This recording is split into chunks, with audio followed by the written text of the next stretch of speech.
Ekwasa gave himself up to the police. He was charged for murder and condemned to death. That's the story, a love story about Ekwasa, a man who lived to love, but loved too much, loved too many at a time. Polygamous life. That's the story. Thank you.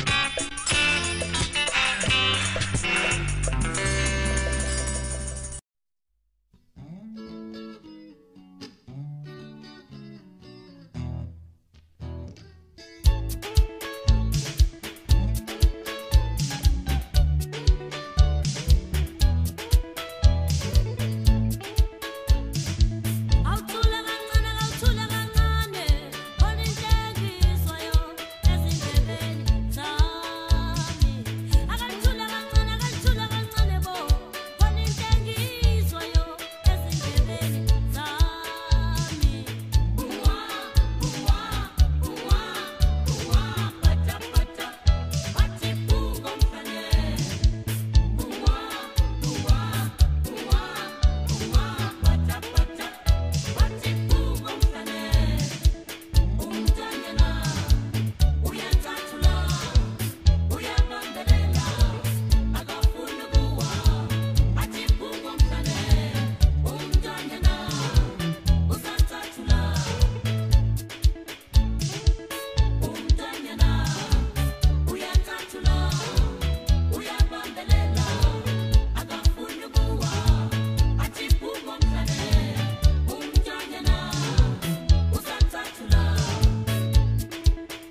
Holy Ghost, do it again. Holy Ghost, do it again. Do it again in my life. Open my eyes to see Jesus Christ that's seated upon the throne. Holy Ghost, I said, do it again for me now. Do it again for me one more time in my life. I said, open my eyes. I want to see Jesus Christ, Lord, seated upon the throne above. Holy Ghost, do it for me now. Holy Ghost, do Do it again. Do it again in my life. Open my eyes to see Jesus Christ that's seated upon the throne. One more time. Holy Ghost, do it again. Do it again in my life. Open my eyes to see Jesus seated upon the throne. Amen. Amen. Amen. Amen. Amen. Amen. Oh, amen. Amen. I thank you, my Lord. Amen. I thank you for the people. Amen. I thank you for those who are saying amen. Amen. Amen. Amen. Amen. Amen. Kele ya kele ya kele. Aya wiuna ya kele. Jesus onyi su to kele ya. Aunu ya na ya kele ya. Oh. Kele ya kele ya kele ya. Thank you. Aya wiuna ya kele ya. Jesus onyi su to kele ya. Aunu ya na ya kele ya. Kele ya kele ya kele ya. Aya wiuna ya kele ya. Jesus onyi su to. Aunu ya na ya kele ya. Kele ya kele ya kele ya. Aya wiuna ya kele ya. Jesus onyi su to kele ya. Aunu ya na ya kele ya. Kele ya kele ya kele ya. Aya wiuna ya kele ya. Jesus onyi su to kele ya. Aunu ya na ya kele ya. Kele ya kele ya kele ya. Aya wiuna ya kele ya. Jesus onyi su to kele ya. Aunu ya na ya kele ya. Kele ya kele ya kele ya. Aya wiuna ya kele ya. Jesus onyi su to kele ya. Aunu ya na ya kele ya. Kele ya kele ya kele ya. Aya wiuna ya kele ya. Jesus onyi su to kele ya. Aunu ya na ya kele ya. Kele ya kele ya kele ya. Aya wiuna ya kele ya. Jesus onyi su to kele ya. Aunu ya na ya kele ya. Kele ya kele ya kele ya. Aya wiuna ya kele ya. Jesus onyi su to kele ya. Aunu ya na ya kele ya. Amen. Amen. Amen. Amen. Amen. Amen. Oh, amen. Amen. Amen and amen and amen. Amen and amen and amen. Hallelujah. Amen. Praise the Lord. Praise the Lord. Praise the Lord. Hallelujah. Amen. Amen. May the grace of our Lord Jesus Christ, the love of God and sweet fellowship of the Holy Spirit remain and abide with us all, now and forevermore, through Jesus Christ our Lord. Surely, goodness and mercy shall follow us all the days of our life, and we will dwell in the house of the Lord forever and ever and ever and ever and ever. Amen. Amen.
I'm really happy to see that, and I'm happy to meet everybody from all the different states representing. It shows how far ENA has gone. Can you imagine, in this little room, we have about 10 different states being represented. So already, this ENA Women's program is a success. Yes. So, just with your presence, it is a success. Everything else we are going to do this evening is a plus. It's in addition to your wonderful grace and your wonderful presence. So I will declare the floor open, and we will have the introduction of the speakers and our chief coordinator. Ready? And actually, she is going to take care of what was the hardest thing for me for this whole trip. Can you guess what the hardest thing for me was for this trip? Tying my hair. I could not do it. I mean, getting on the plane, coming out here, preparing for my speech and everything, nothing was as hard as tying this hair. I hope in one of these women's group coordination, somebody will actually come and teach the women how to tie hair. I don't know if I'm the only one. No, you are not. I mean, it looks ticket because whoever comes in before the program starts is eligible to get that special gift. So if you've not gotten a ticket, it's a crossed-out ticket because the dinner tickets that are being given out are the same, but if you present a crossed-out ticket, they will not give you dinner. But without your crossed-out ticket, you get a chance to win a special gift to say thank you for coming on time and being very patient with us. So in a few minutes, our coordinator will be here. Thank you for your patience. So if you've not received one, let me know. So who else? Yes, I think I recognize the Vice President of ENA. The President. Pardon? Is the president here? No. President and the vice president. Right there? Right. Oh, please, can you please both stand up and be recognized? As the vice president and as the president of the LA. Because I'm sure a lot of us walking around, we don't really know who they are. And our vice president is looking very regal with her hair gear. Who tied your hair for you? Give me her number, please. So we're very happy to have you. And I hope we do give you a very nice women's program today. And I do apologize again for all the people who came on time for the delay. But we will try and talk as fast and move us along so that we can get to the next program for the evening. Quickly do this. Why don't we quickly stand up, introduce yourself, and the state you're from. I mean, I'm assuming that most of us are from Edo State, but I'm saying what state did you come from? Like if you came from Ohio, just like we did, but with a name, because you don't know. You could be making a friend right now. You know, like, I'd like to get your name and number, you know, so you never know. So can the lovely lady please start? Okay. Good evening, everybody. My name is Beverly, and this is my lovely mother. I am from Southern California, Los Angeles. Thank you. Very happy to be here.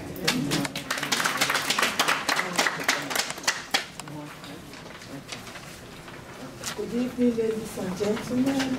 My name is Lovett Osunde, Mrs. Lovett Osunde. I'm from Dallas.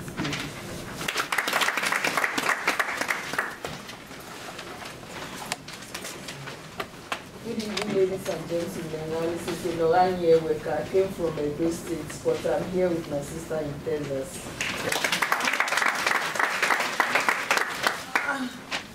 Good evening, ladies and gentlemen. My name is Ito Hanawani. I'm from Southern California, Riverside, Southern California.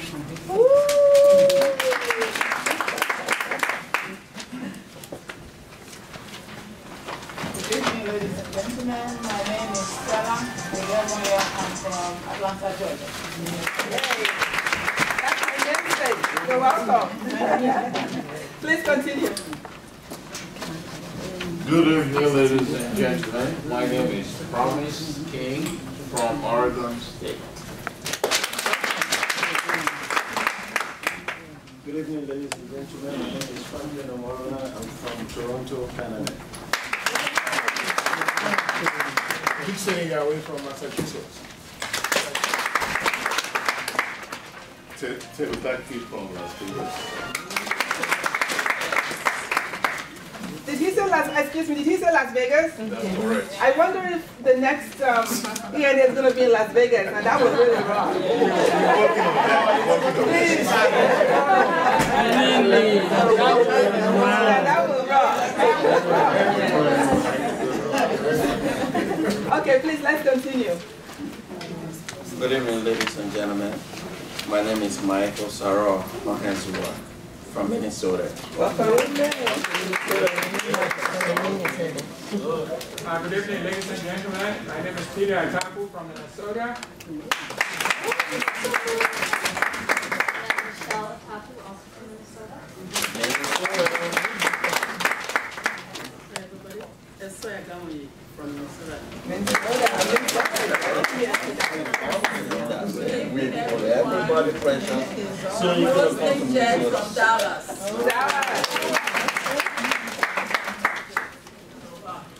Tony Aiko from Minnesota. Yeah.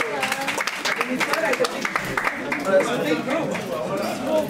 Okay, let's continue so we can get to almost everybody. Thank you. No. Okay, representative from Boston. Boston. I go from Minnesota. Hey, Stella's are rocking. Boston. Welcome. From Chicago. Welcome. Chicago group. Osifo Love in Chicago. We'll see you guys in Chicago next year.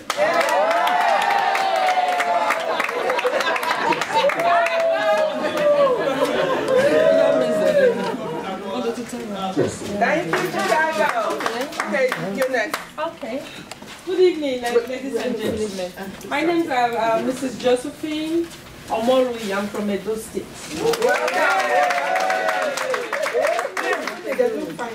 Good evening, ladies and gentlemen. I'm Osayuware Idahosa. I'm from Benin.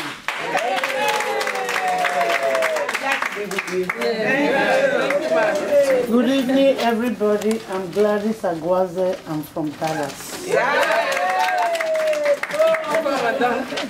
Everybody, I'm from Jackson, Mississippi.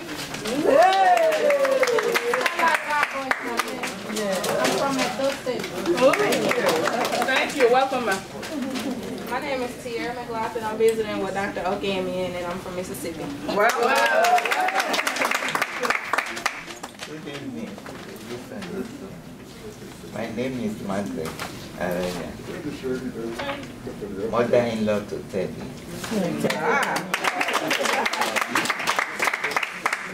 Dr. Okamian's mother. Welcome, ma'am. Thank you. Next, please. Okay. A woman from Toronto. Gladys Ediaruben from Kansas City. Ruby Slippers.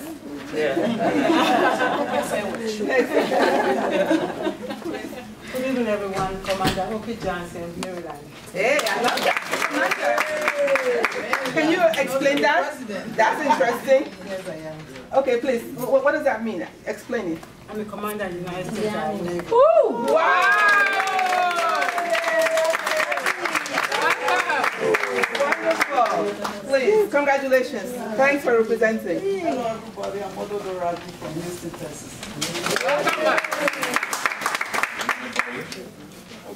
My name. I'm from Mississippi. Well, I'm going to challenge Minnesota.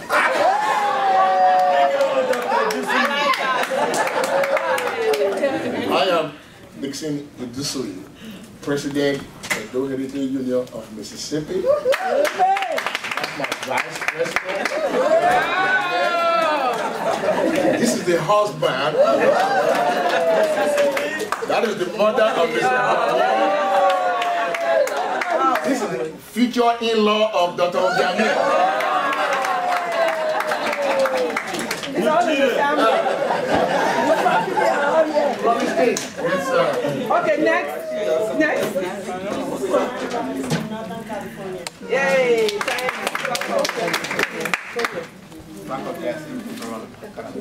Welcome.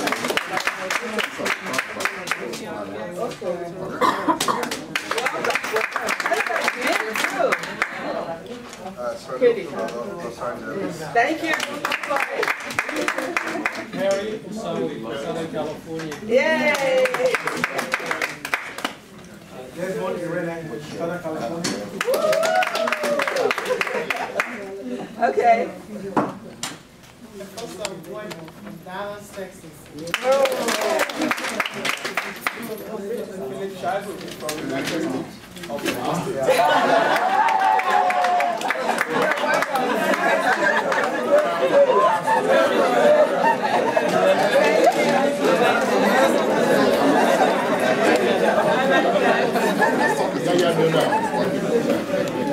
Thank you very much. Thank you for your patience and everything. We are going to start. Oh, I'm Alex Igbineweka, the Azeka Zedu of Great Benin Kingdom from California. Where's your state? Oh, that's okay. I'm not introduced. California.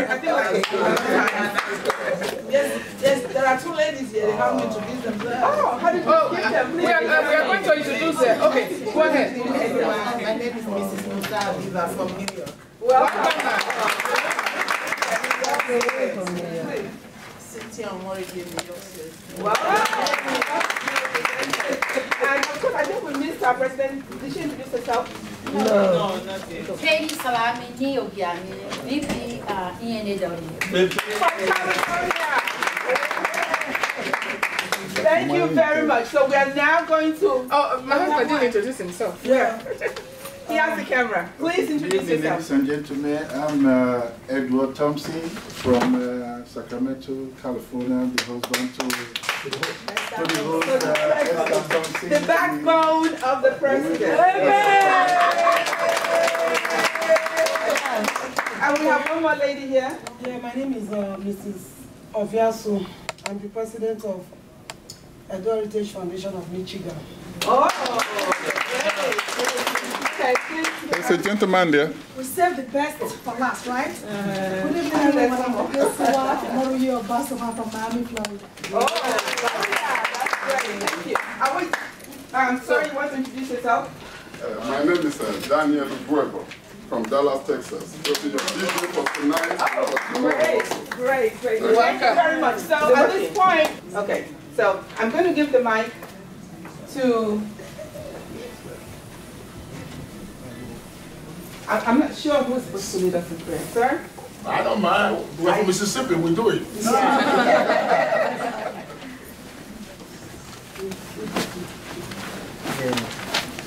Whether you are a Muslim or atheist, or Republican or Democrat, we bow our head.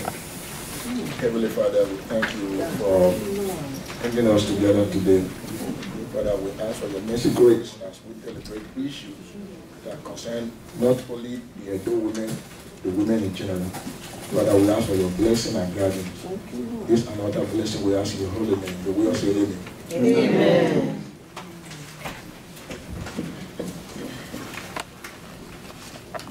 Thank you. So I'm going to call on Ms. Beverly Ejidawe to start us off.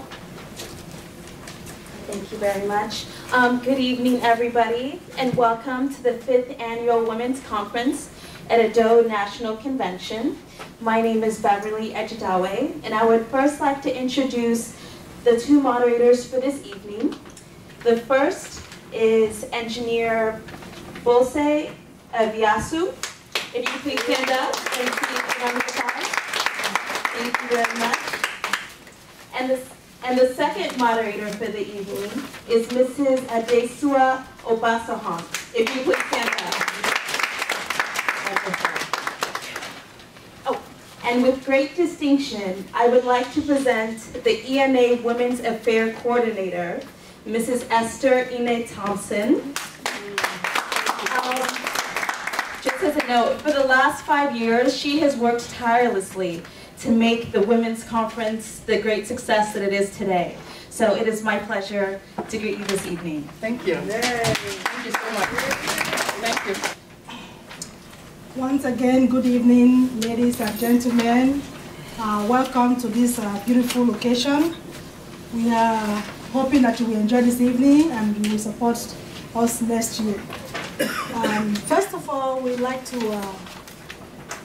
start by allowing our ENA Women Affairs Coordinator to address this forum, and we'll take it along from there. Mrs. Thompson. Thank you so much, sister. Good evening, distinguished members of Edo community. On behalf of ENA, I welcome you to our 5th Women Affairs Conference. This year's Women Conference is a celebration of the marked contributions made by all Edo women towards improving the lives and medical well-being of our people. For those that are here for the first time, the Women Annual Conference is to work with all members of our beloved community to discuss issues that are of mutual benefit to us all. Our focus is centered on discussions and projects that are geared towards empowering the Edo men and women to be more attentive to improve their health management. Discussions that will enable our people to make informed decisions. I also want to use this opportunity to thank every one of you for your continued support for the Women Program.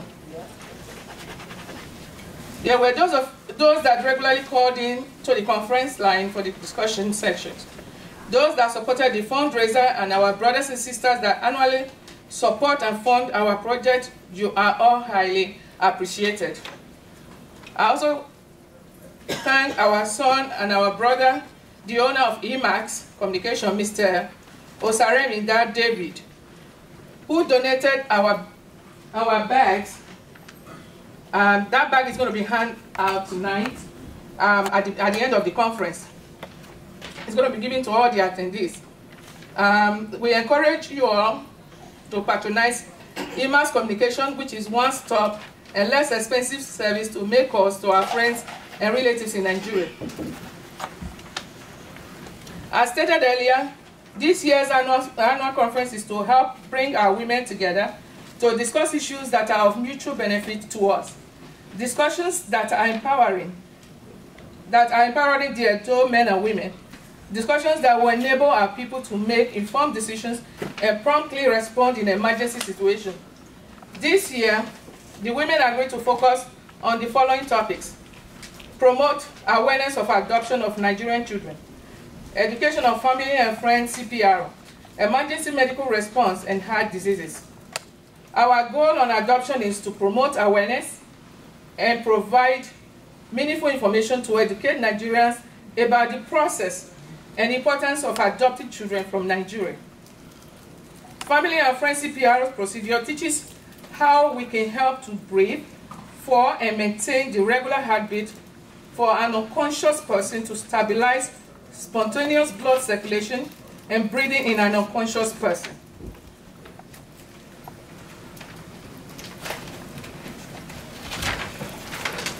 Our efforts in improving the health care system of Edo State, we will dedicate the majority of the resources and efforts in promoting consumer awareness about preventive health care services, as they play a positive and significant impact on our wellness.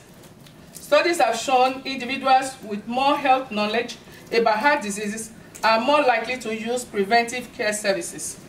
To achieve our goals and objectives, we have decided to continue our efforts to raise funds and expand the support of the healthcare projects that have already started at the specialist hospital in Benin, and to invest in the public healthcare programs that promote prevention and preparedness that can help further improve the quality of life for many Edo people, including school-age scholars.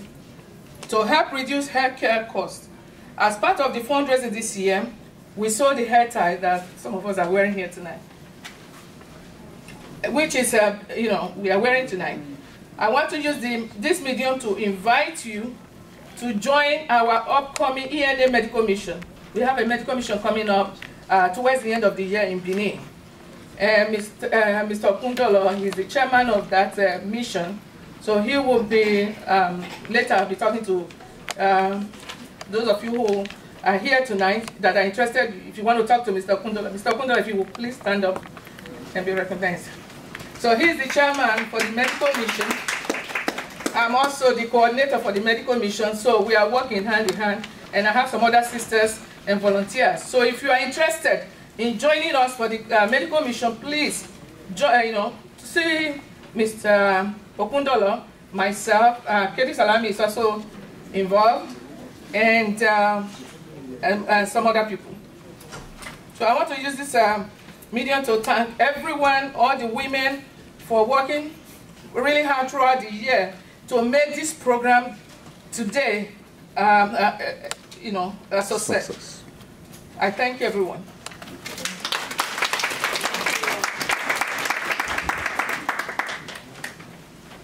Thank you, my able woman leader. Okay, moving right along. ENA has been around for over 20 years, and in this time frame, we have always had men at the helm of affairs. But for the first time, this time around, I'm very proud to once again present to you the first ENA woman Vice President of Edo National Conventions worldwide, Mrs. Kedi Salami. Whatever a woman tries to do, we always do it better. So ENA, we have gotten so much accomplishments. We are still trying and we are moving forward. So hopefully under this administration, we are going to do much, much better. And we are heading that way. Is the president here yet? I don't see. Okay. Mr. Maruna? I'm here. Oh, he's here. You might that way. All right, Mr. Boruna, please. He would like to address this forum for a few minutes. He's the ENA president, and if you don't mind, please step forward and address. Motherhood, and I bring greetings on behalf of the executive to all of you. Without women, yeah,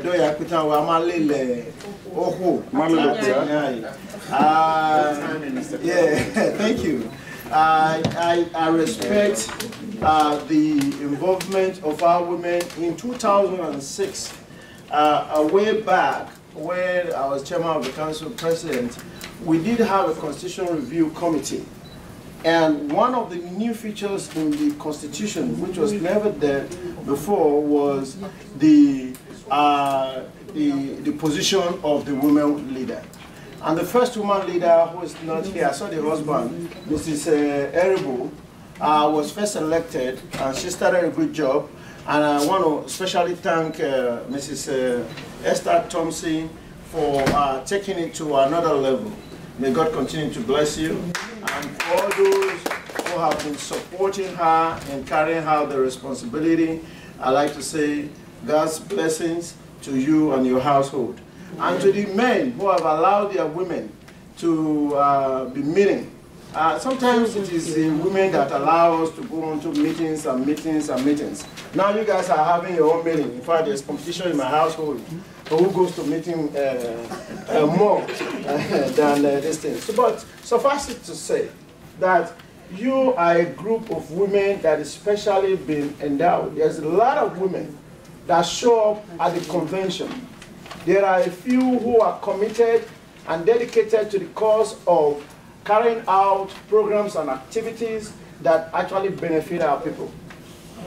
When the first mission was held, unfortunately I was not in Nigeria, but I was part of the background planning, and I hear it was the only thing that can be referred to as a shining light. And as the chairman of the council president, Mr. Dixon, I always say, the women's program, you are a shining beacon. You are a light to the ENA. And there's no light, nobody can put a light under the chair. You will continue to shine. And I pray to God Almighty that whatever programs that you, any ideas that you have, that I will support it with everything that comes to my office, whether monetarily to help raise funds or to promote it. In fact, you occupy a very prominent role in the speech that I'm going to give tomorrow to the General Assembly. I'll continue to encourage you to carry out valuable programs that benefit our children, and don't forget about the men. I hear you're talking about heart diseases. It's not really affecting women, it also affects men. In fact, more men than women. When we die, and we start to blame other people. But we're not going to blame you. May any man not blame you.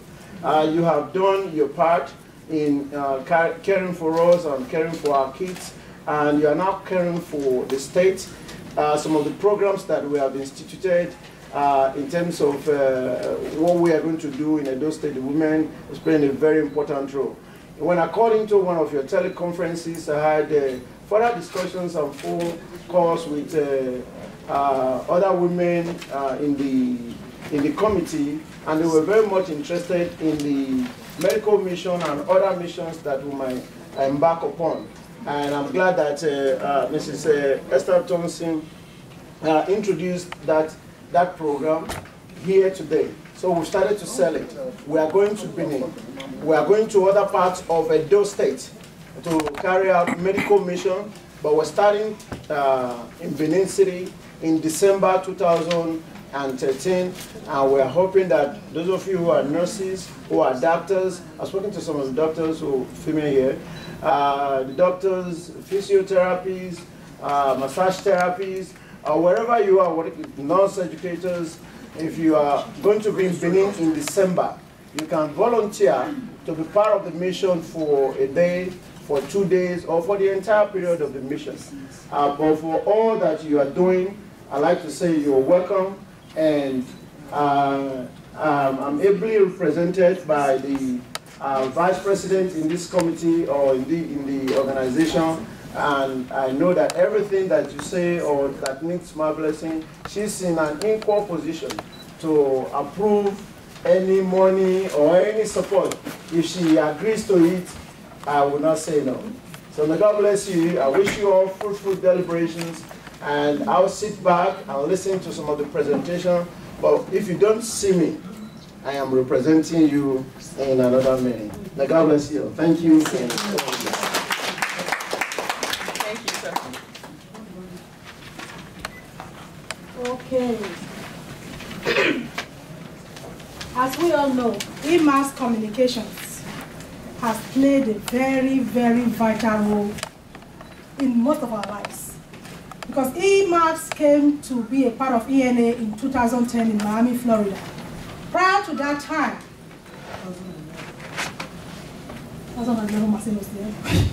but anyway, prior to that time, ENA used to spend thousands of dollars on producing bags, souvenir, and stuff to promote ENA conventions. But when EMAS came in, EMAS donated these items for free to ENA. And since then, EMAS has been doing that. And EMAS is a communications company that helps us call Nigeria for pennies. So please, if you are not supporting EMAS yet, do so. Benin people say, adage is rush. So we need to support this brother. I don't know if he's here right now, if his wife is here right now. Whether they are here or not, they have actually spent a lot of money to support this organization. So the least we can do is buy their calling cards and buy into their communication system to help them help us. So this is free. Prior to this time, ENA used to pay $2,000, $3,000, $4,000, $5,000 to whoever was producing this for ENA. So please, let's support them as they are supporting us as well. I don't think is he here? EMAS Communications? No. It's on his way. It's on his way. He lost his father, so it's not going to be here. So it's in Nigeria. So. We are sorry about So his he loss. produced this for the women. He also produced for the women. He also produced this for the women this year. So this is the first time he's giving this to the women specifically for this program this year. The big fellas behind us said, get up, if you are hungry, I'll give you food. You have to go downstairs, they are waiting for you. Thanks to Dr. Dusui that brought me food upstairs and just shared me over. I said, just get ready and go downstairs. I think I feel a lot better now. My name is Bose, like I said, from Michigan. And the women section conference of ENA, we come together to make an impact into what is going on in the world, create an awareness in terms of our health and other aspects. There is a time I had a talk on women empowerment. I think that was about 2 years ago. So at this junction, we're going to call our other powerful sister, mother, who is going to have a talk on the process of adopting children from Nigeria. Adopting children from Nigeria. A lot of kids are out there that needs help. Due to one reason or the other, it's not only overseas that they adopt children. It's already very common in where we come from. So for women that are interested, whether you have kids or you don't have kids, you just have that passion to take care of children, you may want to adopt more and add to your own children and take care of them, especially for children that have a need.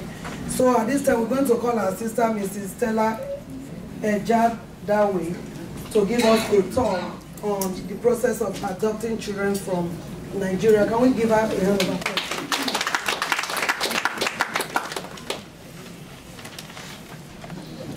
Hello, good evening. Thank you very much.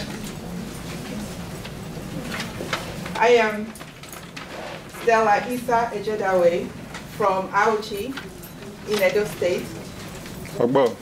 Ofudomo. And I am currently the president of Alliance for Progressive Nigeria. And we support cultural, social, and economic progress of Nigerians here and also at home. So when the topic of adoption came up, I was very, very interested in it because it's, I believe that our children are our future. And I know that there are already many programs available, big programs. But I feel us as an organization like ENA Women's Club can influence other women also. So maybe take it a step further.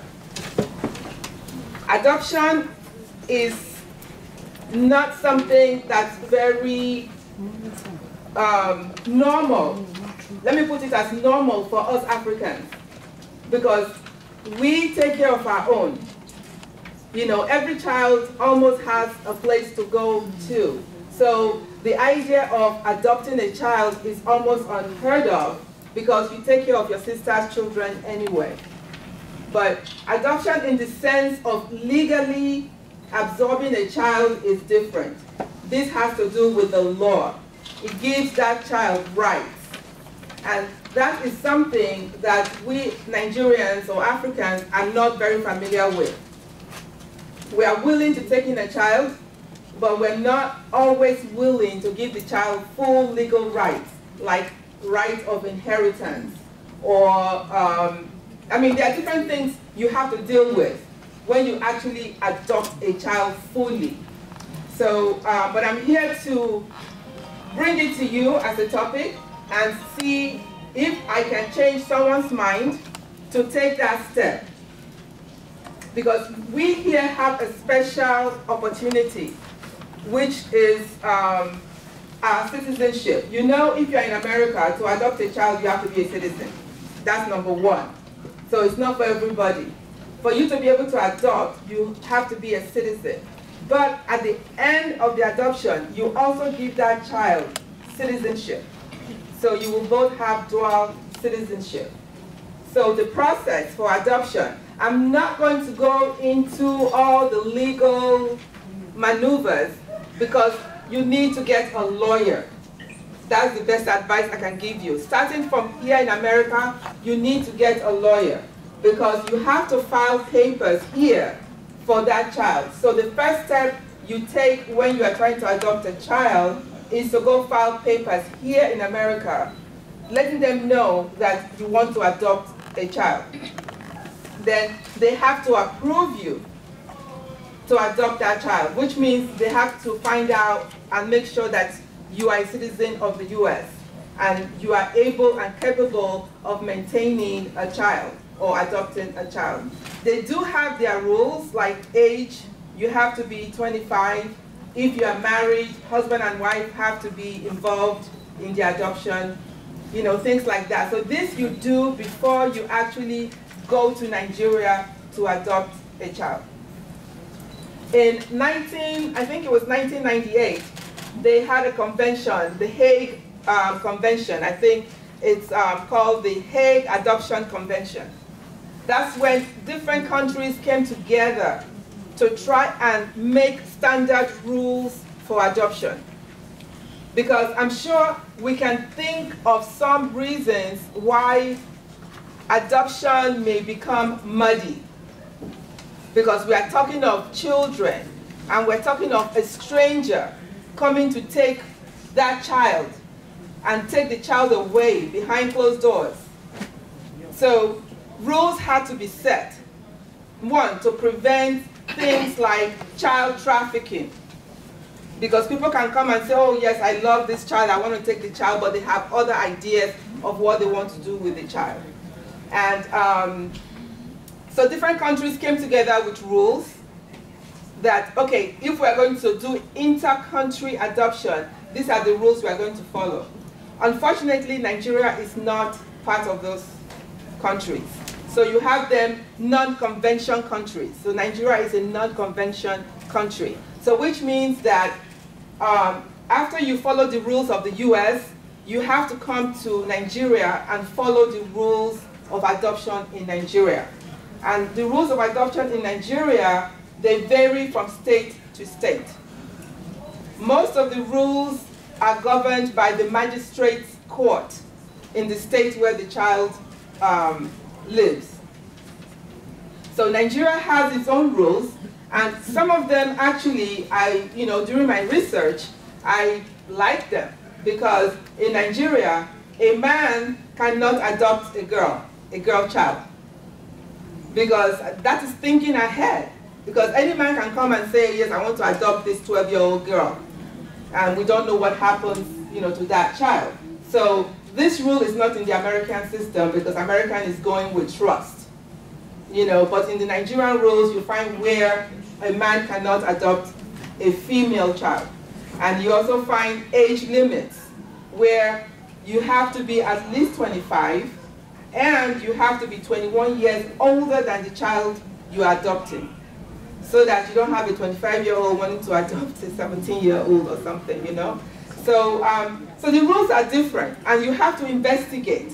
When you go to Nigeria, you should get a lawyer in Nigeria to tell you what the rules are in that state, for you to adopt. And once you've chosen a child, which you can get from a church, an orphanage, and just different organizations, then you will apply to the court, and the court will appoint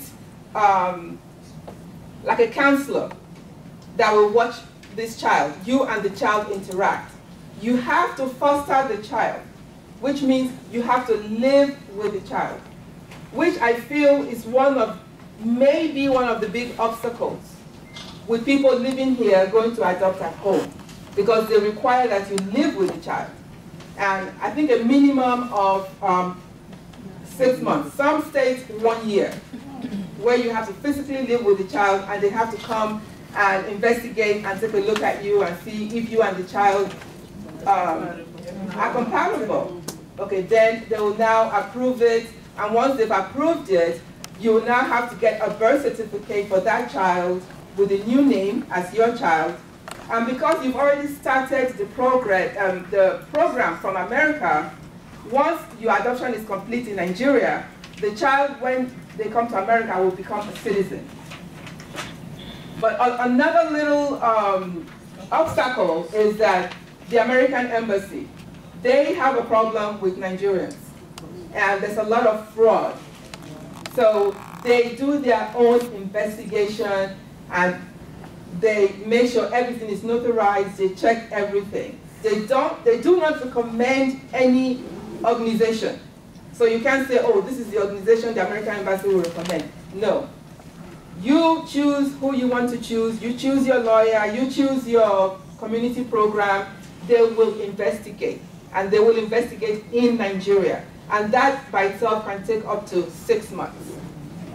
So one of the issues is the length of time it takes to finalize the adoption. But, I mean, let me throw it out to you. I mean, what are the reasons you think maybe you will not want to adopt? Because it's not a common thing. What are your fears when it comes to adoption? Can somebody actually be honest and say, this is my fear with regards to adoption?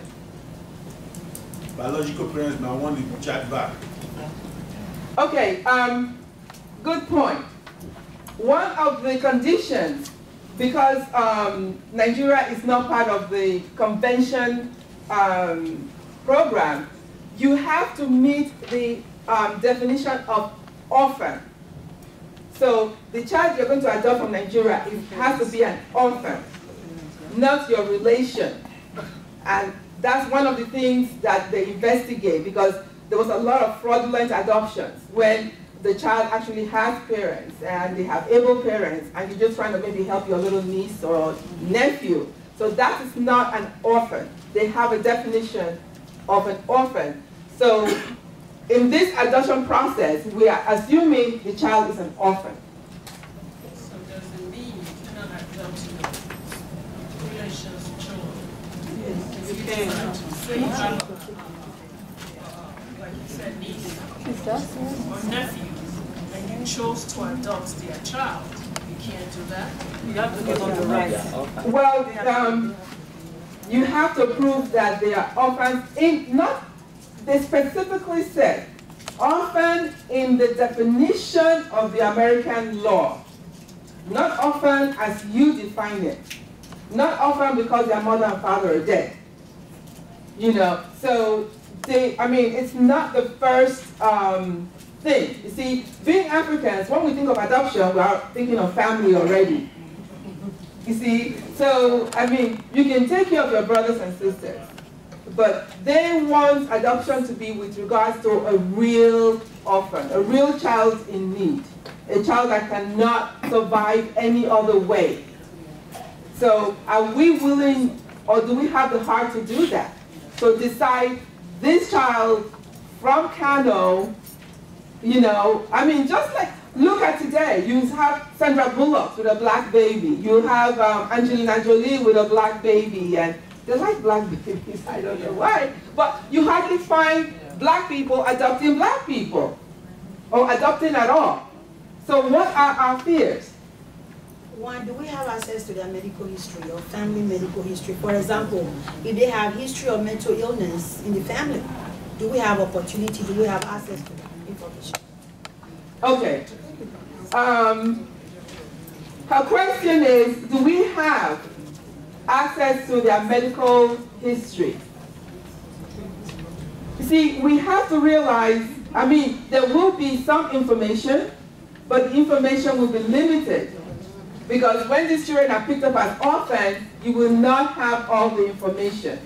But how many of us, when we are pregnant, say, okay, tell your husband, can I have your medical history for this child, or before I get pregnant? You know, you see, this is a kind of love, to have that love that's unconditional. Some people actually go out and adopt disabled babies, just to make a difference. So there is no guarantee, and there's no guarantee in life. You know, so the child may look fine and may end up having, what, epilepsy? But then some of us have had children. And I mean, we look fine, our husbands look fine, and the child has a problem. What do? You don't throw the child away.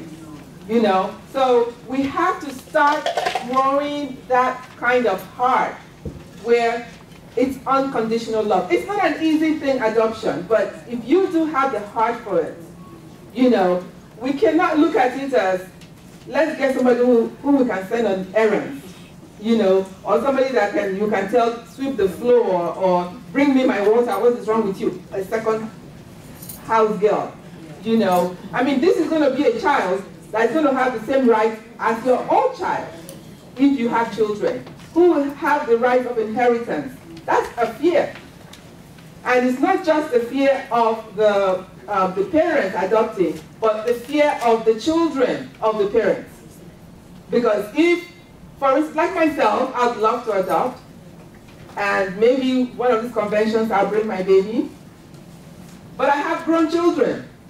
The first thing they're going to think, are we going to be sharing, you know, sharing our inheritance with this person we don't know, you know, where it's from, a stranger? You know, you have to have that love in your heart. You have to raise your children to have sympathy and empathy, you know. And you don't know any child's future. You don't know your child's future. Some children beat their parents and put them out, you know. So you don't know who will be there for you, you know. So you have to have that universal love. It's very essential to make adoption something that's doable. So can I please talk, you know, maybe address somebody's fear on adoption? And don't forget, it can be very expensive too to adopt. Because I'm in the process of adopting 2 children. The parents have to give up all the rights. You know, like you said, you have to have a lawyer here and a lawyer back home. So luckily, I have a lawyer that is doing both here and also in Nigeria. Again, it varies from state to state. Different states have different laws, and it's much better in Lagos as compared to in Benin.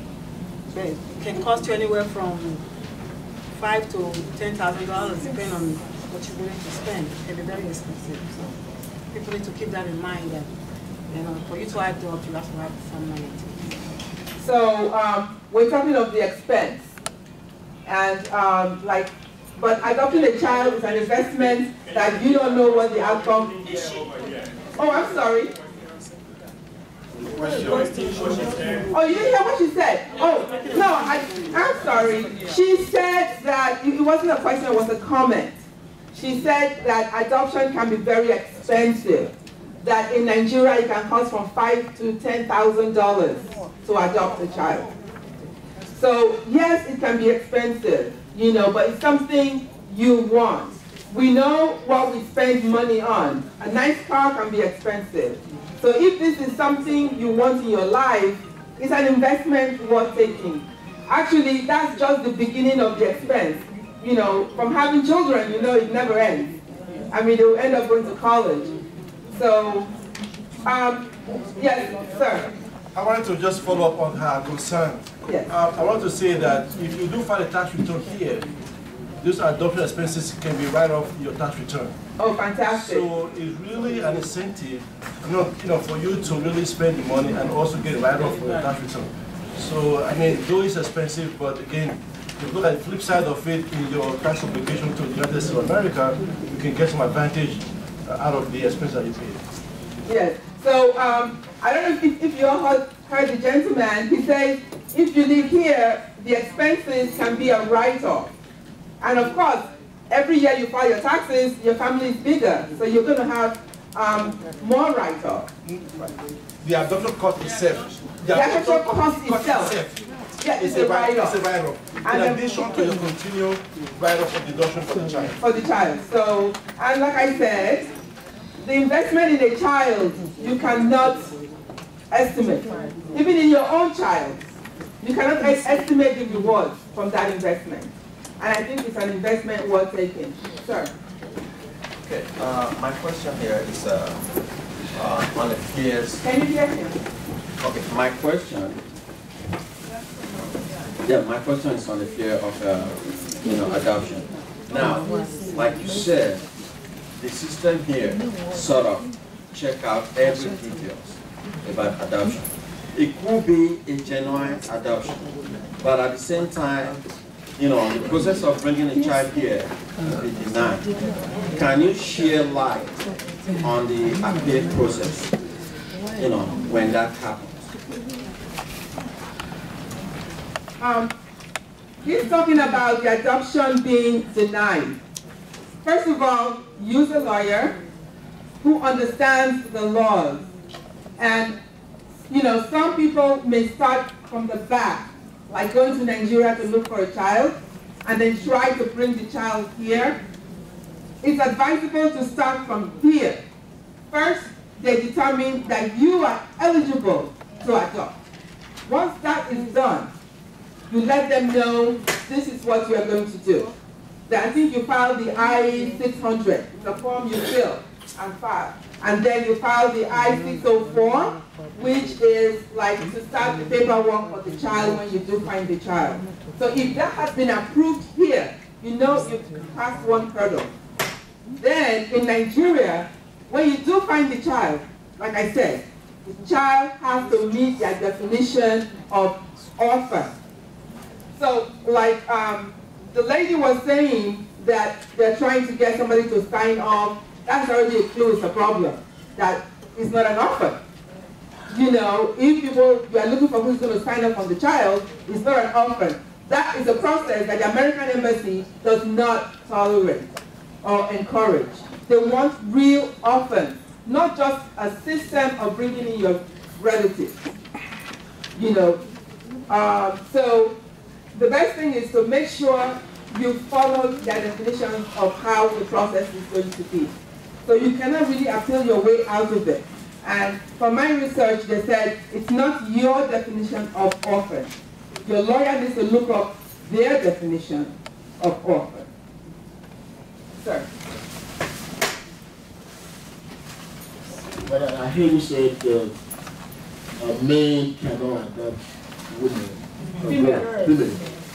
Single men. Single women are allowed to adopt. They are not. Otherwise, that would be what? Discrimination. Because what man does, women also do it. This is a woman's forum. But actually, that is a Nigerian rule, and I believe the Nigerian government trusts the women as mothers, and they know we will not abuse our sons.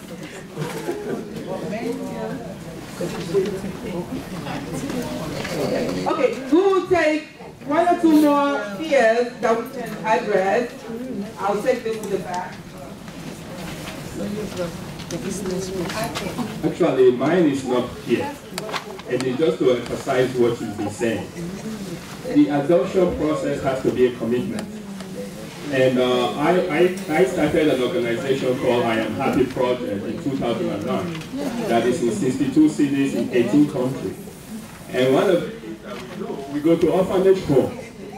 And even when I go to Nigeria, I go to Benin Orphanage Home, we go to Lagos, we go to Abuja. So if you're really serious about adoption, start with that. You know, next time you go back home, go to one of these orphanage homes and look at the kids and start to fall in love with one of them. And then come back again and visit that kid and check about the well-being of that kid. And in the process, you already naturally start to qualify yourself so that it makes it a little bit more difficult for your intentions not to be well-meaning. Thank you. Thank you very much for that. And in my research, I found some orphanages that don't actually want their kids adopted because it's a business for them, and also it's a business for them where people donate to take care of these kids.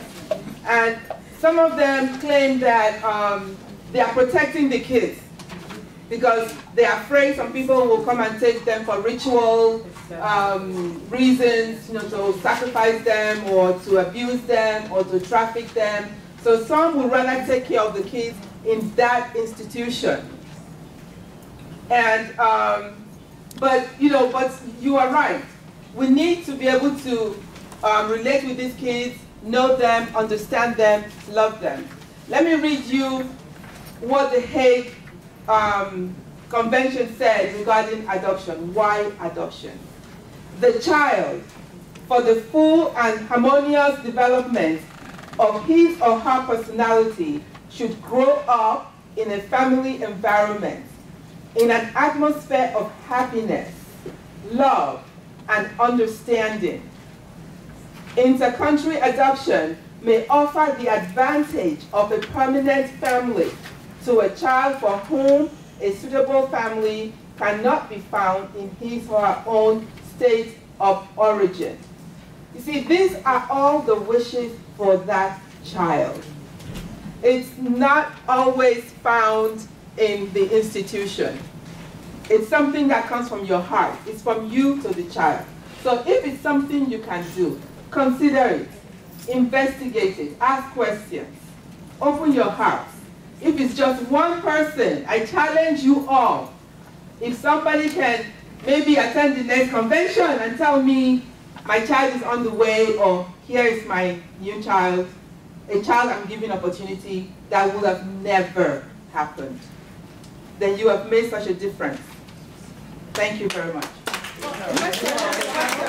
So now I'm going to move very fast to the next item on the program, which is fundraising.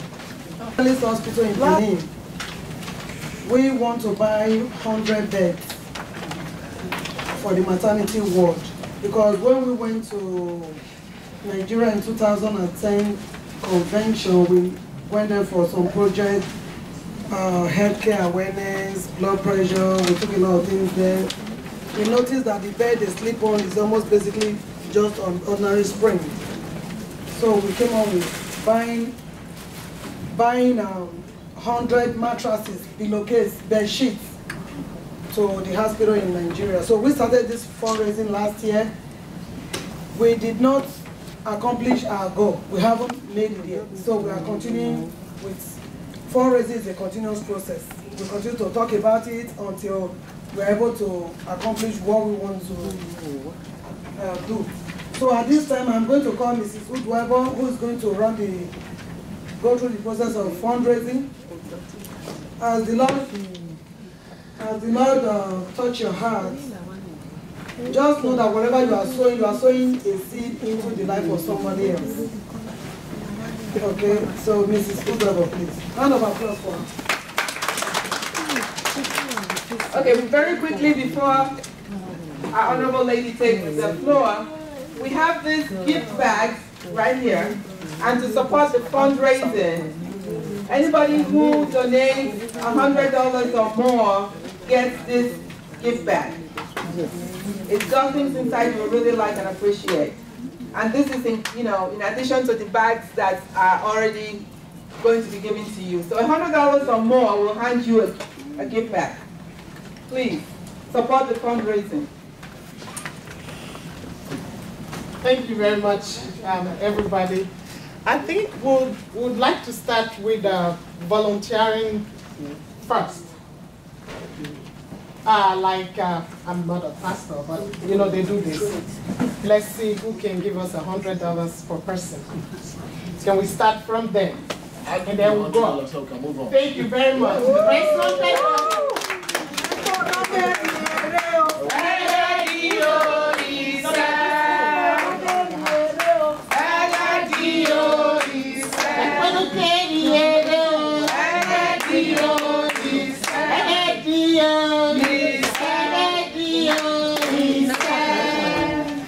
Thank you very much, sir. That was a very good example. Can somebody beat that? 150. Can somebody beat that? 150. 150.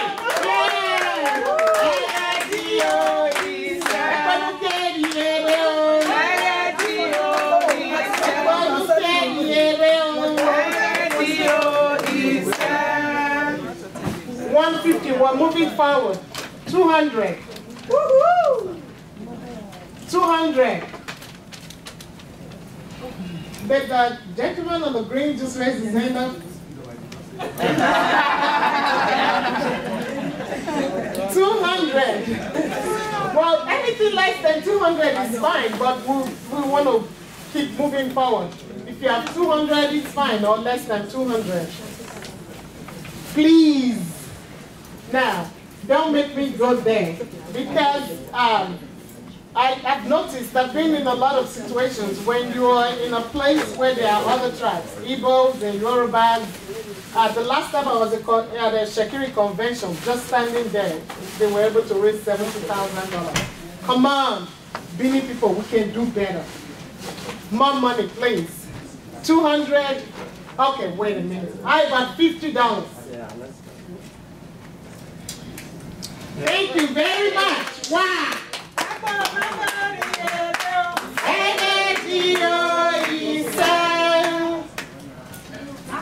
Okay, she's good. She gave me 50. Thank you.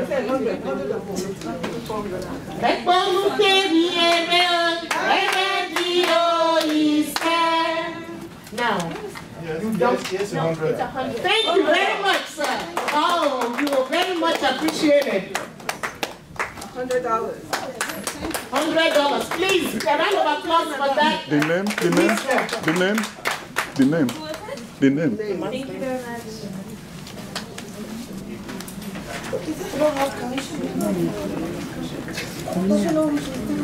That was $100 from Mr. Ike.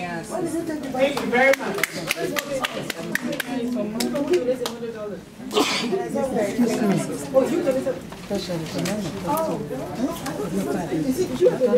We still have more bags here.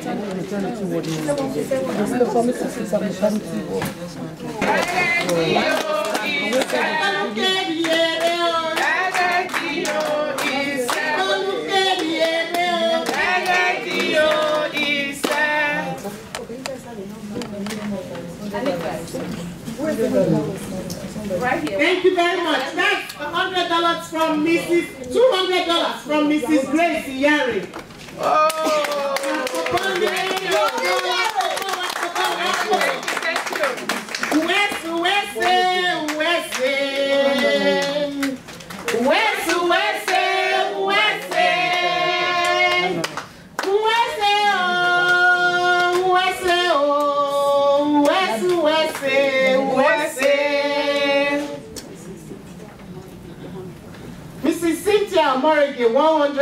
Thank you very much.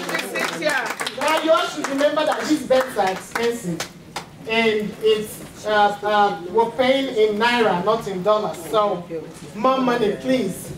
Or should I start calling names? I can. Don't think that I don't know you. I can just call your name. I still have some more bags. 1, 2, 3, 4, 5. $200 or more. Somebody beat that $200. Where are all the men? It's a women's affair, but there are men here.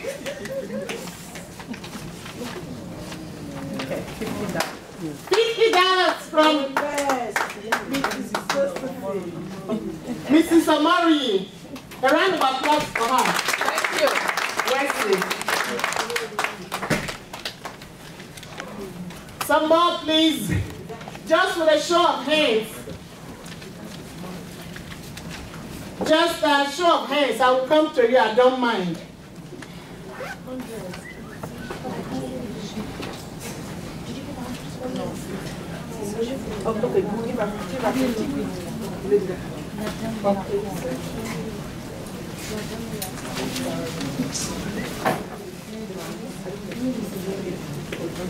That was Mrs. Abiba, $50. A round of applause for her again, please.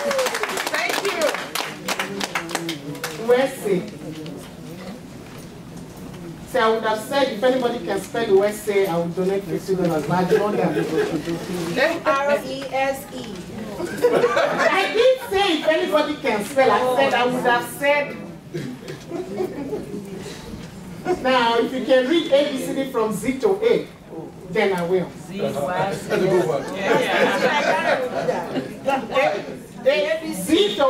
not A to Z. In 5 seconds. Right. Okay.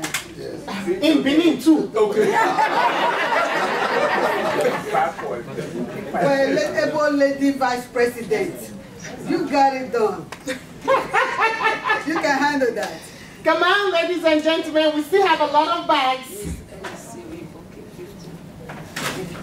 I have a round of applause for Mr. Edison Oiboke, $50. Round of applause. Thank you. And then I have Mr. Mori, $50. A round of applause.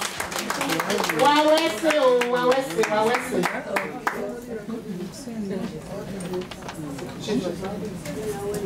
Wawese.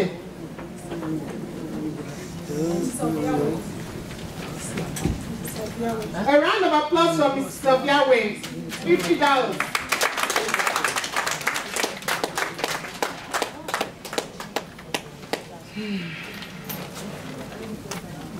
You're welcome.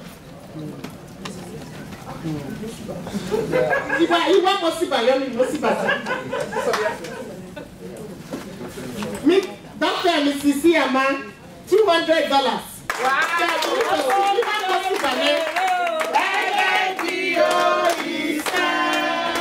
Right, you must see Bayani. The next year, if you beat $200, see, I want to be a little talk.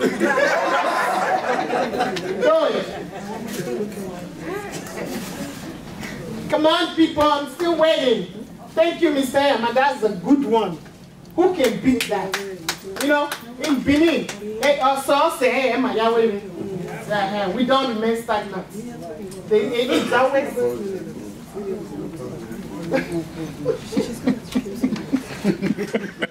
Okay, pass your boy. I got your boy, yeah, boo. Your boy, yeah, where's the paper? Your boy, yeah, your boy, yeah, your boy, yeah, where's the side? 50, yeah, 50. Okay, round of applause for Alex Ibineweka. Mr. Alex Ibineweka, $50.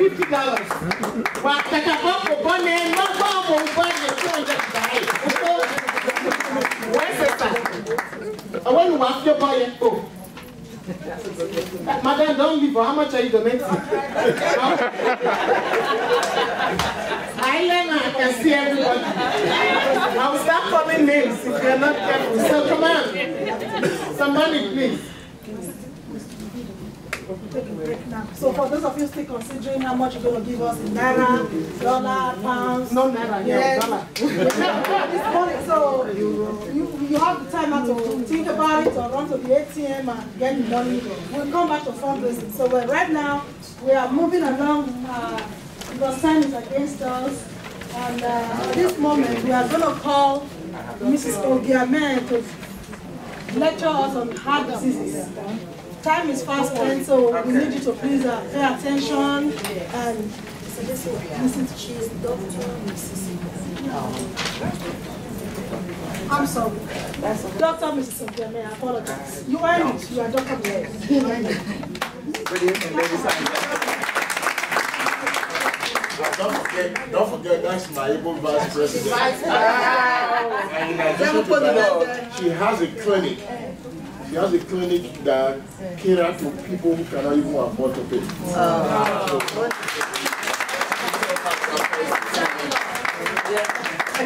Thank you, my able sister-in-law, the Vice President of ENA Worldwide. Thank you so much. Thank you, Dr. Ebusui. And thank you, ladies and gentlemen, for coming this evening. Mine is a more difficult topic than Engineer Jada Waits because mine is disease-related.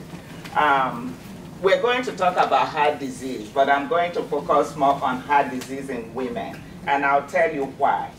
It's because women, or generally people think heart disease kills more men than women. That is not true. Women die more of heart disease than men. Since 1984, more women have died of heart disease every year than men. The other myth is breast cancer is the #1 killer of women. No. Heart disease is the #1 killer of women. 1 woman in 30 will die of breast cancer. 1 woman in 3 will die of heart disease. That's how bad heart disease is. Every 14 minutes, a woman dies of breast cancer. Every minute, a woman dies of heart disease. So it's a bad thing. And the thing is, we're not aware of it because we don't know that we die of it. We think it's just men's disease. And we also think heart disease is only heart. No, because it's a disease of the heart and the blood vessels, it can affect any part of your body. That means you can have stroke. That means you can have your legs amputated. But that also means you can have heart attack or congestive heart failure from heart disease. So it is a really, really, really bad disease to have. And so why do we have it? We have risk factors that predispose us to it. It's already a clog up, it's a progressive, as you start from childhood, you start eating all the bad stuff, you start progressively depositing fat in the bloodstream vessels. And over time, those plaques become hardened and just calcify in the vessel, and they can eventually either narrow the vessel, and you have things like blood pressure, or just you hear people say they put a stent in, or it completely blocks that vessel. And when it does that, depending on what vessel it is, you either have a stroke, if it's the one going to the head, or you have heart attack if it's your heart vessels. And there are certain things we do that make us have heart disease. Some things we can control. Some of us, I have high blood pressure. I know it runs somewhere in the family. I know a lot of my family members take blood pressure medicine. So some of us got it from family. We can't do anything about that. Middle age, it's more common in older people than it is with younger people. Thank God. We don't need our young people sick, but you can change getting older. And people with family history, of course, are more predisposed to having it. But there are certain things we can change, and that's what we need to talk about. Hopefully, most of the #1 factor that we need to change is smoking, but hopefully most of our women, or gladly, let's put it that way, most of our women don't smoke.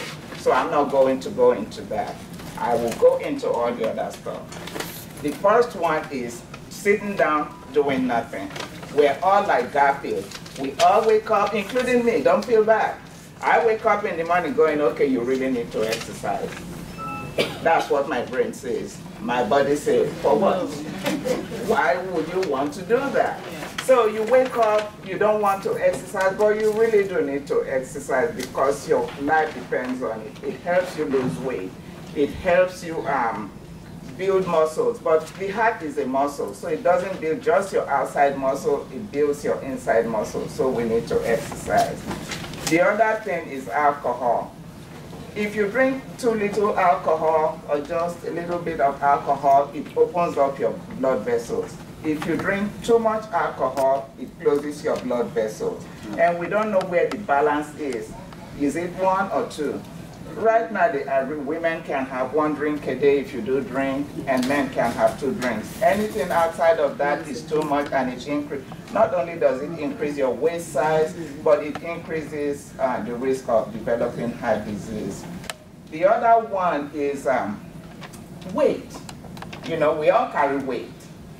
You know, the other factors are quantified, so it's easy to understand because you look at the numbers and you go, okay, I belong here or I belong there. Weight is one of those ones. We don't consider the overall weight, we consider the one right here, the one people call beer belly. The reason being, this room is already full. See, we got so many things going on here. Your heart is there, your stomach is there, your liver is there, your kidney, you have so much going on. There's no room for fat. So when you carry fat here, you're pushing against those organs. So what we do is measure your waist size. We put a tape around there.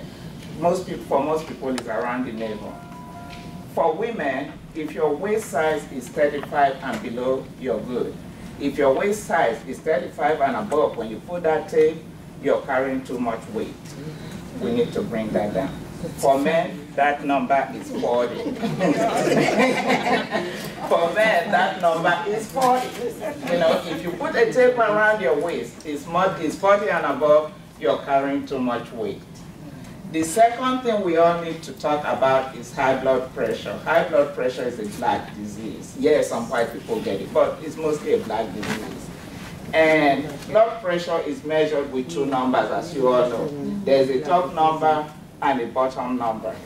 The top number you get when the heart is actually pumping and, you know, pushing down to push blood out. And that is called systolic blood pressure.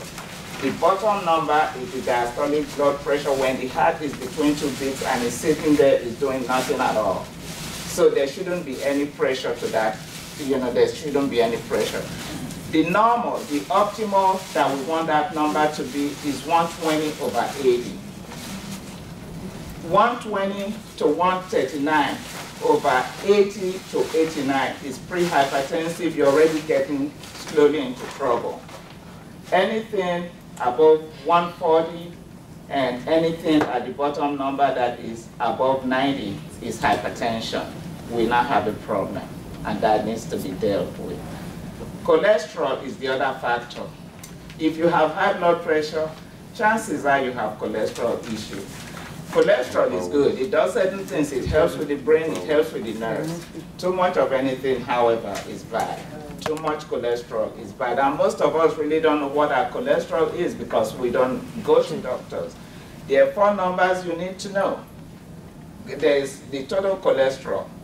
That should be less. I'm not going to go into a lot of numbers because of time, but know that your number should be less than 200 for total cholesterol. Inside the cholesterol household, she has babies. There is the good child. That is called happy.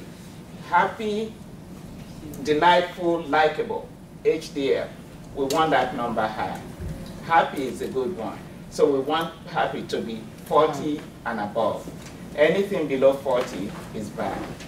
The second number in the cholesterol family you need to know is the lazy one. Okay, lazy is bad. He don't want to do nothing. So we need lazy. We can't give lazy a lot of allowance. We need to bring lazy down. Lazy needs to be less than 100. 100 and below, especially if you're diabetic. Those 3 are things our body make. The 4th one we bring in, that adopted child, triglyceride, we bring from the outside. It's from the fat we eat. It's from all the little things we put in our body. And like triglyceride, once it comes into the household, just like any family, if you bring a good child, somebody that is already predisposed to being bad, into a bad area, they will become bad. So when triglyceride comes into cholesterol household, it joins forces with LDL, which is lazy bad cholesterol, and it starts depositing that plaque in your blood vessels. So triglyceride needs to be less than 150. Finally, the worst disease to have is diabetes. I don't have enough time in the world to talk about diabetes because it kills. and it kills very slowly. It's a bad, bad, bad disease. But it also, about 80% of people that have diabetes will die of heart disease. It is that bad. It increases your LDL, which is the bad cholesterol, and it decreases your HDL. When one goes up, the other one goes down. So when you have diabetes, it's going to impact that. If you have diabetes, please treat it. It's a bad disease. The number you need to know that is 126. It needs to be lower. Your sugar level should be less than 100 before you eat, or less than 140 after you eat. Anything above that is considered diabetes. Okay? Now that I've gone through your risk factors, how do we know we're having heart attack? This is another place where men differ from women. We see men on TV, you know, holding their chest, falling down, and, you know, you see them, they're visibly sick. Women, we're never sick. We do not come to you and say, my chest hurts. We say, I'm just nauseated. I can't just, I don't know. I just don't have any strength. I have this burning feeling. I feel like I have a heartburn. And I've been taking Maalox. It's not going away. I feel short-winded. We don't show up with chest pain. We do not. My fingers are tingling and it just burns all the way down. And I just can't. I tried to do my laundry. I couldn't. And I had to go lay down. If those things last 30 minutes, call 911. Don't call your husband, don't call your son, don't call your best friend, don't call your family doctor that lives around the corner. Call 911. Hard time is hard. The quicker you get to the emergency room, the better. Because most of us die. That's the thing. Most women that get heart disease don't know they have it, and so they die before they even make it for care. You know, they call death on arrival because they just die. We just find them dead. So if you're having those symptoms, call 911. The second disease is stroke, where you need to call 911. This is easy. They now have acronym, and I have some of it in the bag. It's FAST. FAST stands for F, facial. Look at the face. If any part of the face is drooping, you have blurred vision. You can't see from one side of your eye. And you don't, this is not symptom you normally have, you probably are having a stroke, especially if you have high blood pressure. If you, A stands for arm. If your arm or your leg is weak on one side, you're probably having a stroke, especially if you're drooping on one side, now your arm's weak and your leg's weak, you're probably having a stroke, call 911. S stands for speech. If your speech is jumbled, if your speech is slurred, your speech is confused, you're absolutely confused, you're probably having a stroke, call 911. And T is for time. Time to call 911. So fast, time to call 911. Time is brain. Do not wait. Time is brain. Time is heart, time is brain. Call. What will happen if you go to the emergency room and it's not any of these things? Oh, well, you had a ride, but you're safe. See what I'm saying? So call 911. It does not hurt to call. But the thing is, we want to do everything we can not to even use 911. So we're going to do the things that will prevent us from using 911. The first thing I will say, like I said, I know most of us don't smoke, but if you do, including our men folks, quit. Because if you quit today, you start repairing your heart. If you quit, a year after you quit, you've cut that cardiovascular risk factor down to half. And if you quit after 2 years, you're like somebody that never smoked. So it's time to quit. If you drink, cut down on that. But exercise. Exercise as if your life depends on it, because really, it does. It does depend on it. We need 45 minutes, 30 to 45 minutes of exercise every single day. If you can eat, if you can take a bath, if you can go to work, if you can watch TV of any kind, you have 45 minutes to exercise. I had a tattoo that I needed to show you guys, but I couldn't show it. The doctor is saying to the patient, what fits your schedule? 1 hour a day of exercise or 24 hours a day of being dead, you know. So we need to exercise. 3, know your numbers. Know those numbers. Your blood pressure should be 120/80. Your good cholesterol should be less than 200. Your bad cholesterol should be less than 100. Your good cholesterol, your total cholesterol should be less than 200. Your bad cholesterol should be less than 100. And your good cholesterol is the only thing that needs to go up. And that should be more than 40. Your blood sugar should be less than 100 before you eat and 140 after you eat. So thank you for it. And at this moment, I have to rush through it. I thank you guys for listening to me.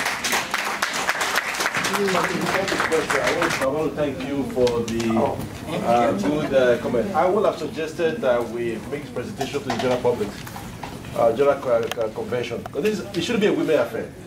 It should be more of a general presentation because we all go to the doctor. We don't only have 5 minutes to tell you everything said so far. Because you have to rush to the next patient to educate them. So I think it's a good idea that this presentation is made available to the general convention because this is really good information. So you've done that. Mr. Ike, you have said it all. So I guess, thank God the chairman of COP is here. Probably we have to slaughter in the program tomorrow. I agree with you. I support that. Chairman. Yes. The voice of man is the voice of God. So when we get to the meeting tonight, I will talk to everybody and see if we can slot it into the program. But I don't want to make a decision for the entire COP. Okay, thank you. That was a good lecture.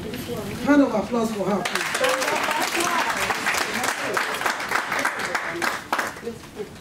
Our fellow coordinator to do the award. Good evening again. It is my pleasure to recognize some of our women. Mr. Chairman, can you wait a moment, please? I just want to use this opportunity to recognize some of our women. Throughout the year, these women, they work with us. Some of them donate their, cash, to us to enable us to have this program and also to continue with our project. So I just want to use this opportunity to recognize them. And one of them is Dr. Ogiamie. She supports us emotionally. She comes into the conference line. And also she supports us with her cash. And every year, last year she was one of our presenters too. So she presented the breast cancer. And she did a beautiful job during that conference. So I just want to recognize her and thank her. Thank you. That we appreciate her for everything that she's doing for the women program. Thank you.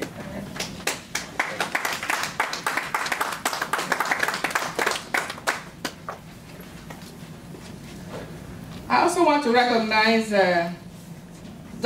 Engineer Bosse Ogbe from Obiasu. You didn't expect that. Presido, she's the president of Edo Heritage of Michigan. This woman have done a lot. She supports us all the time. You guys saw a few minutes ago, she also donated to us. Last year, she gave us something really nice donation. And we really, really appreciate her. She's very, very hardworking. I mean, you're looking at the most hardworking woman in ENA, in the United States. Okay? As a mother, as a wife, and also as a businesswoman, and also as a president of Edo Heritage of Michigan.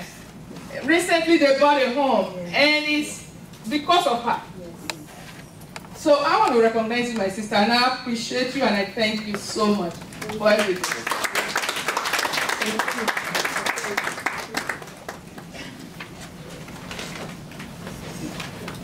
you.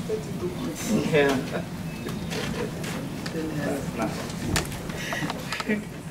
Okay. I also have Miss Tina Iyari. I can't skip it right here. Miss Tina Iyari, for those of you that received the ENA email, you see that she worked really hard. She's you know, always promoting ENA, doing one thing or the other to promote ENA. And with this women conference, all these agendas, she's the one that helped me put them together. And she's also presenting tonight. She's going to be presenting the CPR for us. Last year, she was also a presenter when we, during the domestic violence. She and one of our other sisters that couldn't make it this year. So she worked really hard. And I really appreciate you, Ms. Iyari. Thank you. Thank you.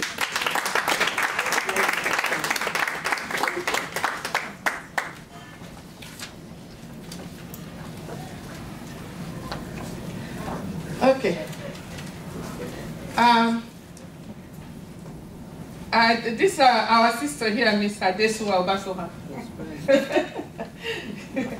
Miss Obasoha last year, during our women conference, she bought ribbons with her own money. I mean, these are the kind of women I work with.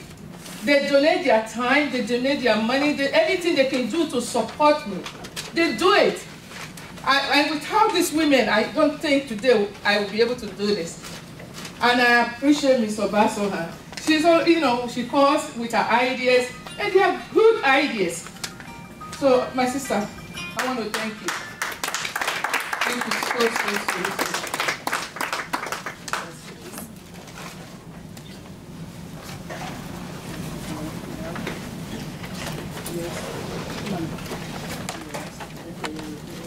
Okay, last not the least is Ms. Jadawe, one of our presenters tonight. Where is she? She stepped out. She stepped out. Okay. Ms. Jadawe is, I think she joined us last year. I called, you know, we saw her at one of the, I think it was at the Isha conference, and I said, please, my sister, come and join us. We have this women convention, conference that we do every year. I said, I want you to come and be a part of us. And after I talked to her, the following week or two, when we have our conference, she calls in. And I also give you guys a number to the conference line. If you are interested in joining us, you know, during our conference, write your phone number down and your name. That's why I gave that note. So we can send you the email. I can also include you in our phone list. So when we call those conferences, you can be a part of us. So Mr. Jadawe became one of us. And she really helped us. She's done a lot for our the women conference. And I thank her so much. This is her daughter. So thank you so much. Miss Nina Thompson. She's almost full of surprises. I wasn't expecting it. So anyway, this time we're going to move to I guess is a talk from Edo State Representative Mrs. Osayiware Idahosa. Mrs. Osayiware Idahosa is the woman chairperson BCHC. Can we all give her a round of applause?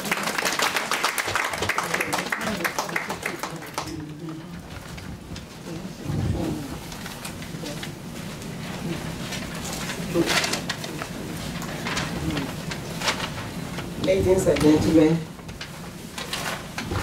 the day is getting fast spent. I'm not going to take much of your time. I just want to talk a little bit about something that we also are doing back at home in Benin. I belong to the Benin Cultural Heritage Center in Benin. And it's also a non-profit organization that is doing things that are Benin, promoting our culture, helping our women, helping our youths, trying to get around things that we think will move our society forward, integrate our people. Sometime last year precisely, I was opportune to be part of this women convention, this women conference that is holding here today. I did not come in as a plan for the women's conference. I strayed in, and I loved what I saw. I was happy with what was going on. And I saw that it's a translation of what we also do at home. And because of that, as I was coming this year, I think I'll say I took the opportunity to do a volunteer job. The volunteer job that I'm doing today is for this fabric that I'm wearing, this design.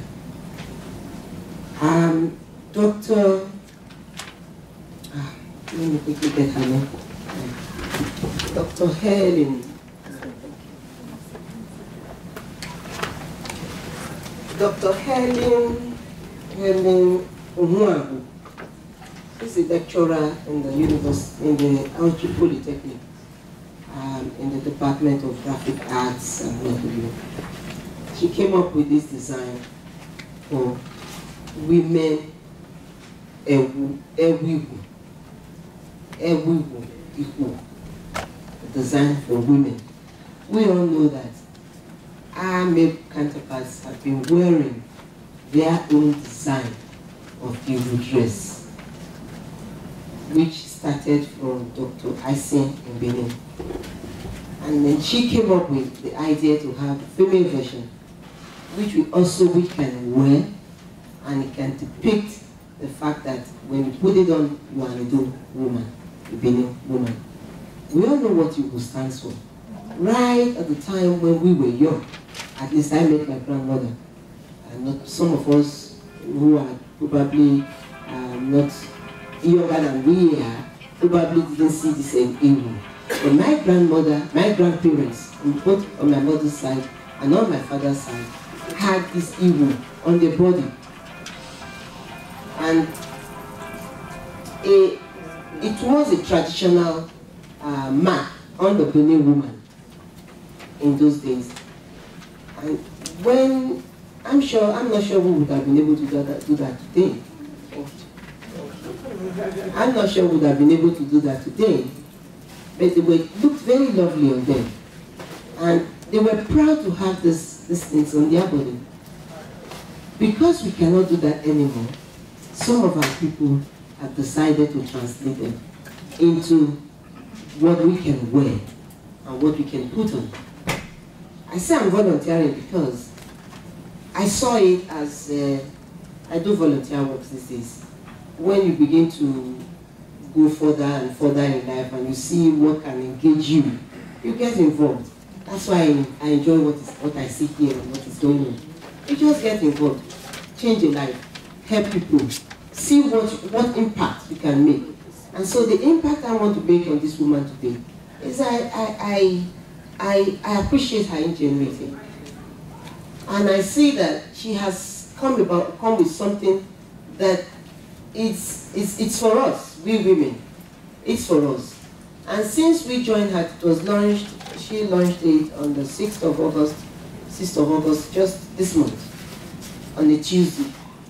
And since when we see some of these things that we think can promote our culture, can promote us, we just take them up and we'll see how far we can also help these people to go further in their drive, in their vision, and their mission. So I put it on as I was coming to the United States, and I just said, okay, since this thing has been launched in Benin, just this one, and I'm coming over, let me put mine on. Let me bring it and put it on. And then I'll be able to relate to you, show you what has been done back home. And in any way you think you want to, you can wear it on any fabric, it's not on white. We put this on white because my organization, the Benin Cultural Youth Center, we wear white and gold for our ceremonies. So we decided to put our own on white and gold, and we assisted her to do this launching of this Ewu Igbo. And she will launch with this book. In the book, you have it in various colors, and it comes in various designs. It comes in Buba, it comes in up and down, It comes in jumper dresses for youths. This book that she got on that day shows it all, of what you can do, how you can manage it, and whatever you want to do with it. So I have volunteered information to you. I brought it back here to you who are not right at home. Because we, let me say that we are keeping the home front for you. When you come back home, you meet us. When we come this way, we see you. And we know you have a lot of ideas. You know you have a lot of ideas here, which are also useful to us back home. I didn't bring her books to lunch. But I took these 2 copies from her just to show you. And it was going for a rate of 1,200 or something, 1,200 in Naira. It was going for 1,200 in Naira. So in the event that you are interested and you want to pick a copy, I can volunteer my copy, and then I'll go back home and I'll get my copy back. You want it. Thank you very much. Thank you so much, madam. Hopefully we will all go home and get us 1 or 2 dress. I remember my grandmother too had to, so it's a good thing we have one. I need one too. Okay, the next speaker is not a stranger to any one of us here. I would say she was, she's one of the first women who really got involved with ENA, and she has been with ENA for very, very, very, very many years. She has been through thick and thin with ENA. And Mrs. Yaresina is a good mother. She puts her heart into whatever she wants to do. She writes Bini language very well. She loves her people. She goes the extra mile to assist, to help. And that's who Tina is. I've known Tina for several decades. And so I know that when Tina wants to do something, she does not care who says what, when, how. She will go for it. So right now we are waiting for her to get pretty much set up because she wants to teach us how to do CPR. She knows that it helps save lives. So please, we ask your indulgence to be patient and learn the skills she's about to impress upon each and every one of us, because we never know. You could use it today, tomorrow, whenever. So please pay attention to Ms. Tina Iyari. Thank you.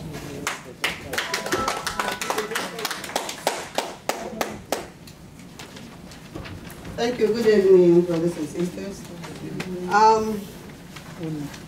I was hoping, I'm glad that the program we all put together for this year, that there are people here to participate.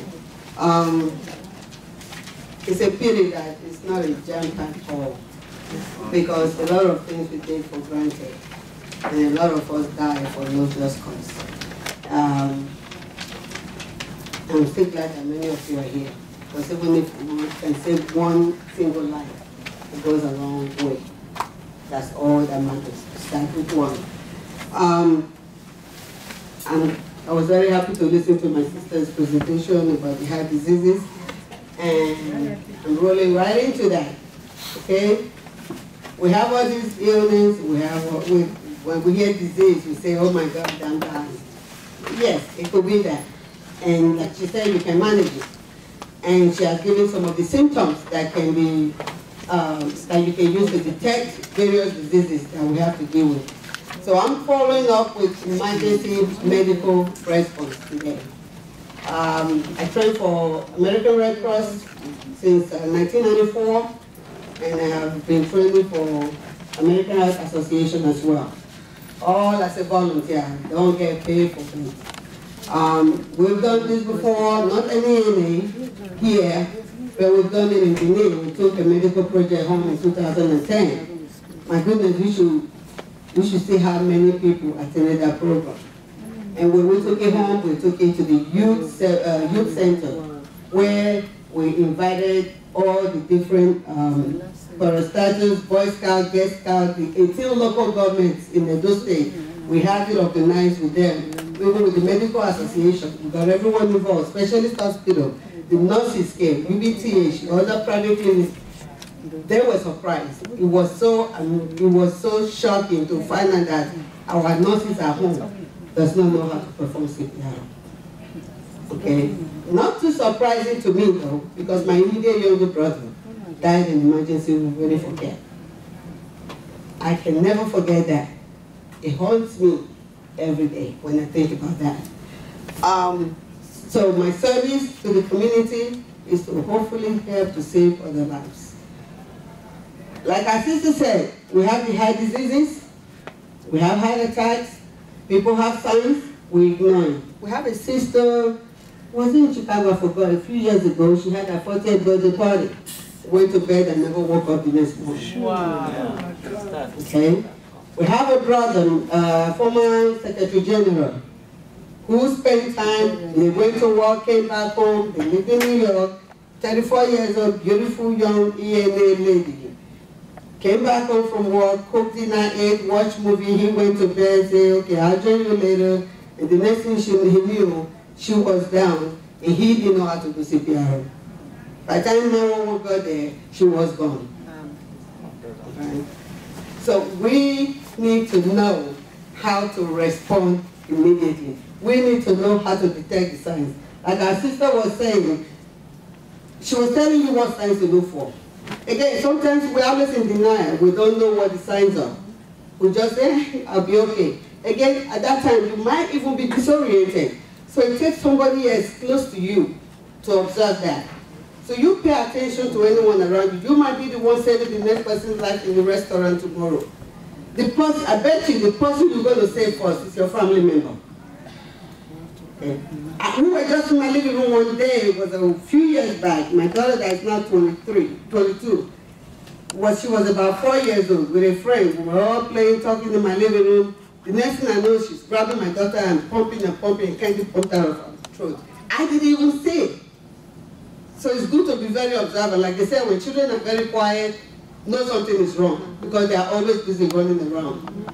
Okay? So a lot of things, if you notice somebody talking to you and they seem to have just suddenly stopped, don't think they are thinking about something. Ask them, what is wrong? Are you okay? If they're not responding, just know that they're getting disoriented somehow. Just ask, are you okay?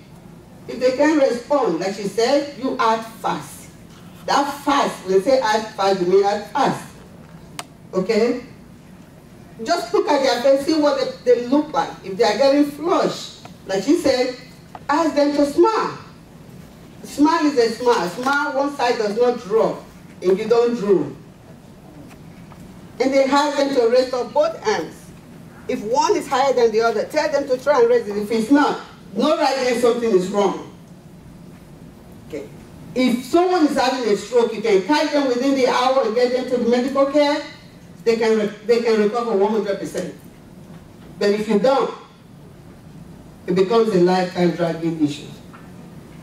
So our family, our friends' health really depend on all of us. We are our brother's keepers.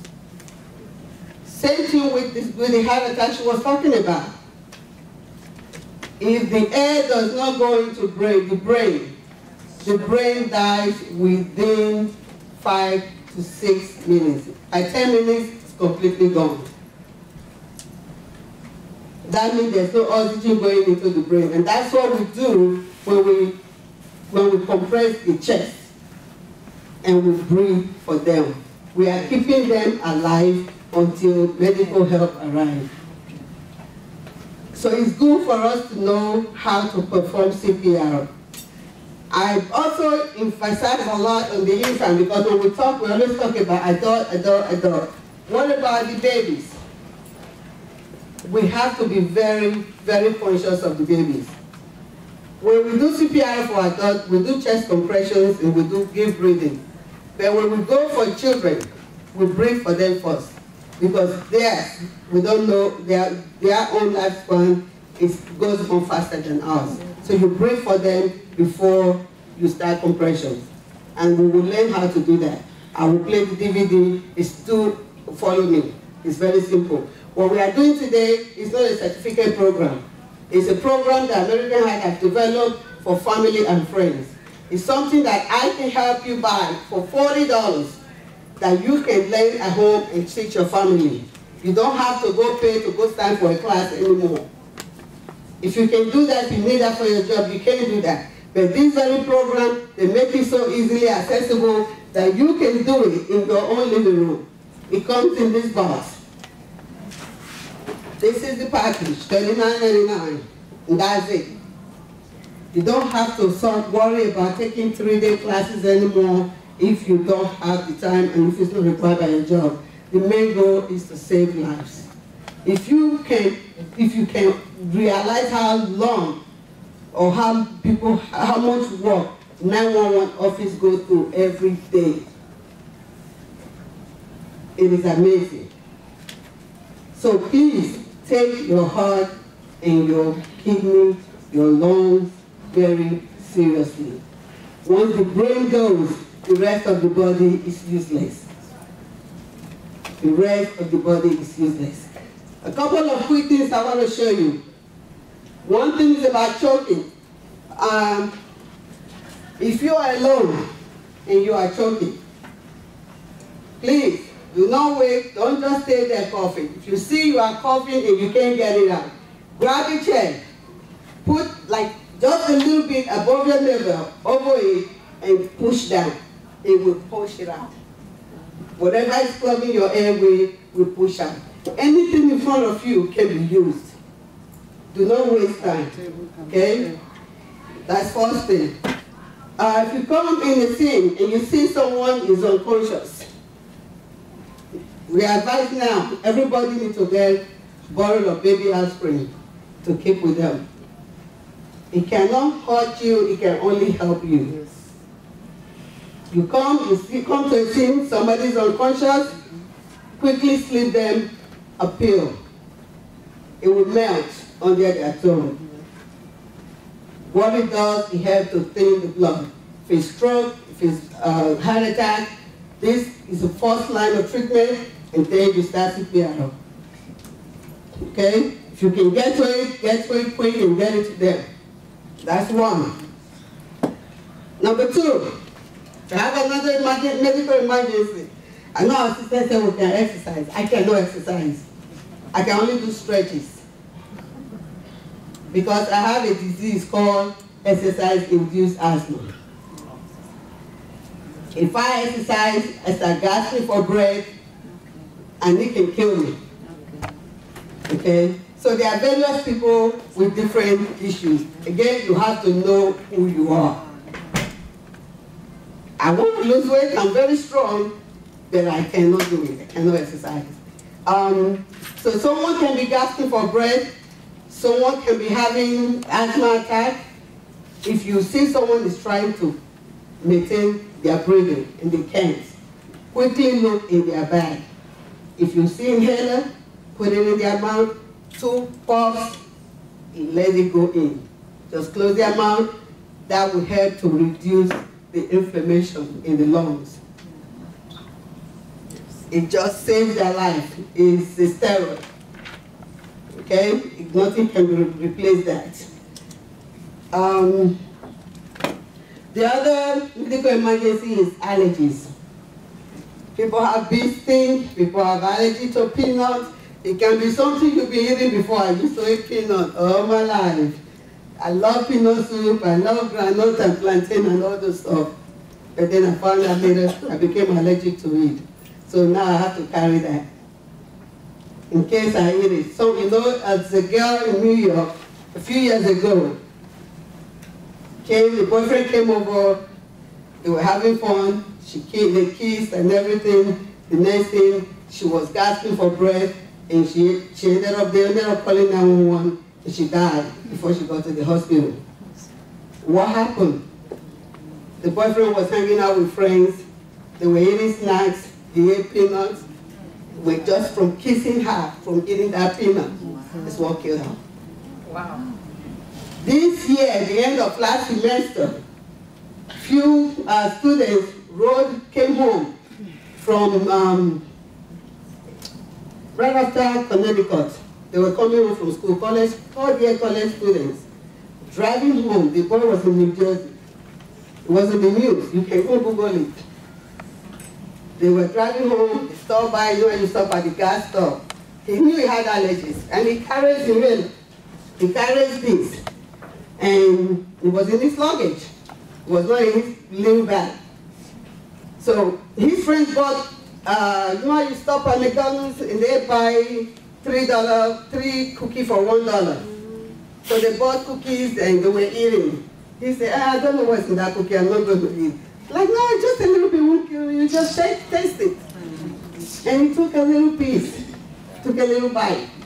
This very year, a few months ago, by the time he got home, he started gasping for breath. The mother realized what was going on. Rather than digging through, she didn't have time to dig through the bag. She wanted to run it quickly. She grabbed one in the cabinet. It was expired. She called 911. 911 said, don't give it to her. Don't give it to him. We're getting help on the way. Before the help got there, he died. If it's expired, use it anyway. Yes. It can't do any more than it is. All you have to do is take this and pull it apart. The instruction is there. You remove it and just press it. You don't even need to take off any clothes. If they're wearing it, just press it in, hold the needle in for 10 seconds. That will save the life. We're saying all this now. That's what I was saying. A lot of people take things for granted. We cannot take life for granted. It's very precious. Okay? So it's a whole lot of little information out there that we need. A lot of knowledge we don't get. So please take time to get to know who you are and your family. We can say blood pressure on family, we can say this one have this, but every individual is different. Okay? So I just wanted to quickly get those in before we start addressing the CPRO. I asked them to distribute these cards. I just want to read through the back. This is something you can put in your wallet. It's a gift to you today. You need more? Okay, we need more here, please.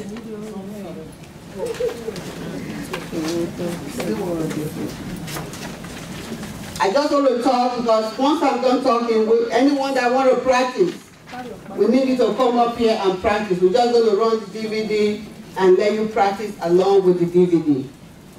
Okay? Another, for those of you that came from home, and those of us that are here that still have contact with their relatives at home, there's a situation that happened, I would say about 35 years ago. I was still very young then, in elementary school. My sister-in-law, I'm sure people still do it in Nigeria right now. You know how little babies, you give them food, they say baby don't eat. Yeah, daughter will say leave them, and they are hungry, they will eat. Nigeria want to force them to eat. You block their nose and you pop a camel in their mouth. What will happen? The baby stretches and dies because it's blocking the airway. Please advise against it. You have not seen someone that died for not eating. They die, when they get hungry, they will eat. Osamoah Joseph said it. The worst disease in life is hunger. You can kill a cow for it today. Tomorrow it's coming back. So there's no one that can be hungry and say they will not eat. When they really get hungry enough, they will eat. So please, if you have people at home that still practice this, help discourage the behavior. All right? Not everybody has a card. I just want to take time for us to read through this. At least I know you will have this information, at least memorize a line of it, and then practice the CPRO, so you have something to live with today. That is what our goal is about. And we hope, we're planning for a medical mission, more medical mission coming to Benin and other parts of Edo State, that we're hoping we can help spread more and more of this information. Because I think the last time we came, we touched a lot of departments, including the, what they call, the church members. I forgot what they call them, I remember. So it's the church leadership group. So if you all have it now, let's go through it. Just on the, first of all, where it says heart attack, it's a little paper, you just fold it into and put it in the wallet. It's wallet size, that's how it's made. The part that says heart attack, the first bullet says knows the sign. One of the signs for heart attack is uncomfortable pressure, squeezing, fullness or pain in the center of the chest that lasts more than a few minutes, or that goes away and comes back. Women might not be chest, please take note, my daughter is here. You can be stomach upset, you will think it's my stomach, as she was saying. It's not always gas. That you will drink ginger tea and it will go away. It will not go away. So please know that women can be stomach upset and not chest pain. Then you have discomfort in other areas of your upper body.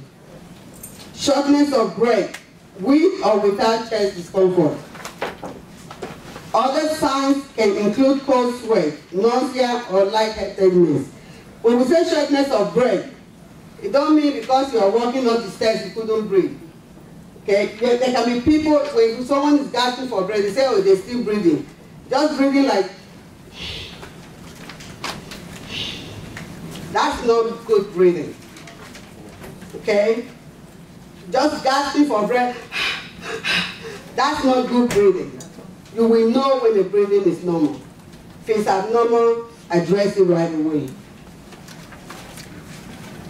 Know what to do. Recognize the sign and act at once. Have the person sit or lie down, and I mean lie flat. If the pain lasts more than a few minutes, phone 911. And for those that don't have 911, ask someone to go for help.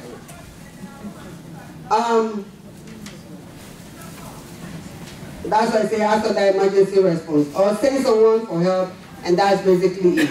Another few points I want to give before I finish the CPR report is, like back home when we see someone is injured, we just carry them. We are running to go carry them, look for a taxi, and just put them in. You say, before we get to the hospital, he died. Why? Because we're not breathing for them, we're not compressing their chest, or if it was injury, fractures, we let them bleed to death. We did not stop the bleeding. Okay? If it's a fracture, please do not move the victim unless you have set them up to be moved. Okay? There has to be a flat board that you can put them on. You have to have your piece of material. Take off their shirt. If it's their leg, do what we call catatonic split. If it's a leg fracture, like say a motorcycle bike accident, they break their leg. Don't just carry them and carry the leg. Tie one leg to the other. Tie it at the ankle, tie it at the thigh, and have help moving that person. Okay? Do not just move them because you're doing more damage to the body. And before you even move them, make sure there's what we call femoral artery right up here. Okay? The femoral artery is where you used to stop the bleeding. And then find something to tie to keep the blood from gushing out. Okay? And you know, this is the bronchial and this is the femoral. So for the leg you use the femoral, and for the arm, for the hand part you use the bronchial artery. Make sure you maintain a spleen. Just even for the fingers. If someone split their finger, you see someone, they say, what happened? They say, I hold one of my fingers. But they tape the two together. Why? Because you see this thing, this is as it is together. Once you move one, the other is opening up. There is no way they all work together. So when you tie one to support it, everything stays together. It gets a support system. Just like the rest of us need support, so does our body. Okay? It's not enough time to give out the information. It's just a little bullet point that I'm giving you for things that happen. We have children that get hurt. We need to learn how to take care of them. All right. So now down to the point. Compressions and breath. Very simple. And the back, come to the adult CPR part of the compression. It says, I'm sorry, I need my reading glasses. When you come to a scene and somebody is unconscious, tap them gently, okay? You don't know they are unconscious or they are just sleeping, lying down. You do not know. So you don't want to go tap somebody and they punch you in the face. So when you get them, just say, are you okay? When they don't respond, just touch them a little bit and say, are you okay? Once they are not responding, try again. Reach further to them. If they're not responding, then you need to yell for help. And once you yell for help, you look for the signs of breathing. What you need to do is put your face close to their nose. If they are breathing, you will feel a fresh breath of air on your skin. If they are not breathing, you will see that there's nothing. They check for their pulse right underneath the neck right here. Okay, and for the baby, it's under the arm. Check for the pulse. If you can feel no pulse and no breathing, then you start CPR. Okay? CPR is very simple. It's a compression of turning, pushing the heart down when the heart empties to compress. Okay? 30 compressions, and then you learn to breathe. We will teach you that on the DVD. I don't want to waste too much time on this when it's already on DVD. The babies, they are also there. Babies are very fragile. So we don't do baby CPR as we do adults on the floor. Babies we do on our lap. Right? In the positioning of baby is, you have to hold the baby. I can talk like this. Thank you. I can talk like this. Yes. The baby, this is the baby. If the baby is choking, this is the position you hold the baby. Just keep the baby comfortable. Simple, like that. It's not like you're choking them. Place your hand and hold them simple, bring them to your thigh. All right? If you want to get comfortable and sit down, get comfortable and sit down. They will show it to you on DVD. This is back blow. You just give 5 back blows. 1, 2, 3, 4, 5. Then you hold that very position, roll them over to the other leg to do compression. Okay? That's simple. That can bring out anything that is choking the baby, or if it's a heart condition, it can help protect the baby. It's just that simple. All we need to do is act. All we need to do is act. When we do nothing, we get no results. Okay?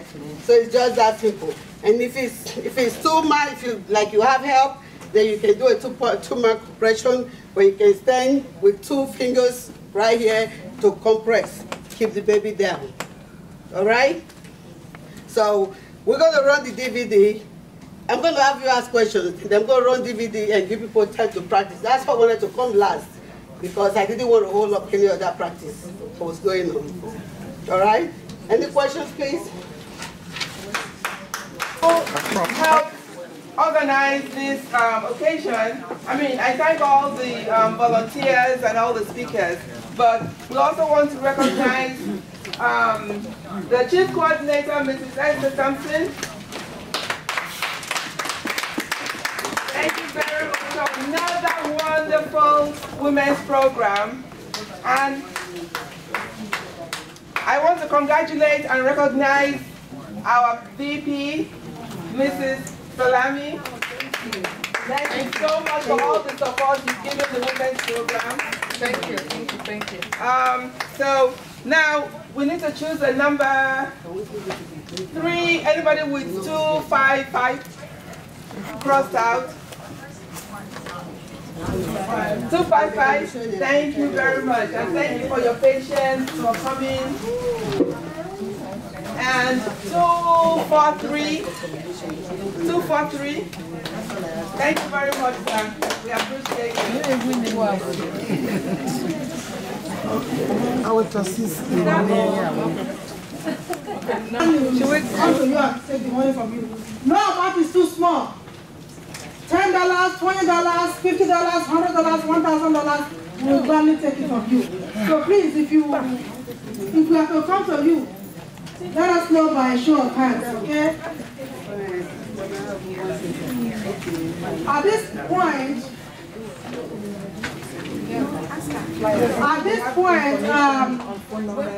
yes, ma'am, we are going to have the Mrs. Thompson give us a closing remark. Good evening once more.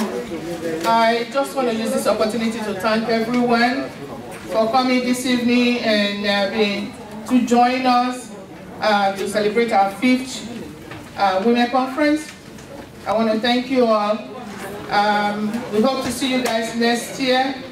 And you know, we are asking for volunteers. We are asking all the women to please join us. Our teleconference number that we usually call into whenever we have our conference, our teleconference. The number, if you have your pen and paper, please, if you don't mind, write this number down. And I'll also give you my email address. If you can email me, I will, your email address. I can also sign you up on our email. We have an ENA Women website that you can also go to. First of all, my email address is ethompson. That's my first initial. Thompson, THOMPSON 916. That's 916 at AOL.com. That's my email address. And I also have another one. I have 2. You can send it to Esther Thompson 10. That's 10 at yahoo.com. So if you have any questions, any suggestions, next year if you have topics you want to see us discuss next year, please send it to any of those emails. And the conference number is 218-895-9488. 218-895-9488. And the conference code is 118429. That's our conference code. And the women website email. Hold on. If you send me your email, then I can sign you up. I will send you an invite. And so once you accept, you will be getting our emails, because we usually send out information about women's health, all kinds of information. So if I have your email, I will send, I'll sign you up and I send you an invite. So if you get anything that says ENA Women, so you accept, then you automatically become part of us. Okay? I just want to say thank you, and I want to thank my presenters who have done a wonderful job. I really, really appreciate every one of you. Every one of you next year in Chicago. So thank you. We are grateful. Oh Lord. We are grateful, Lord. We are grateful. Oh Lord. Hallelujah for all you have done for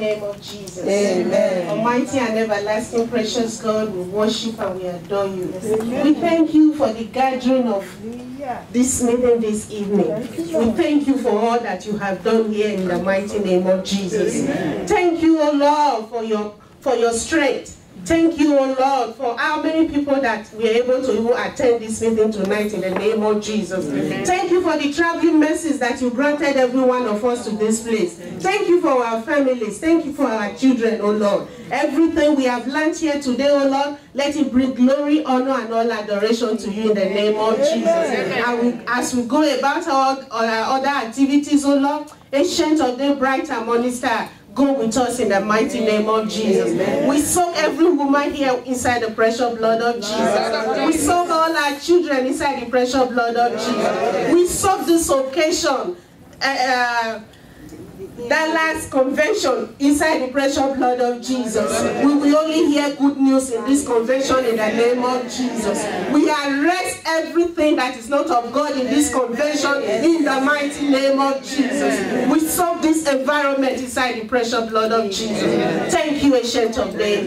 For in Jesus' wonderful name we have prayed. Amen. Praise the Lord.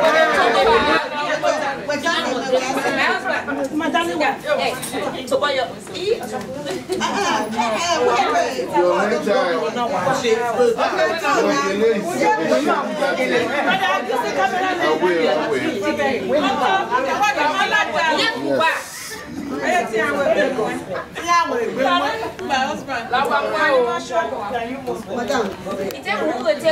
where they go now? More people. You want to see what? Okay. It's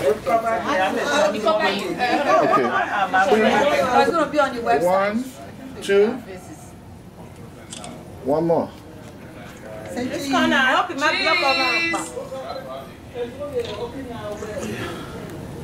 block Okay.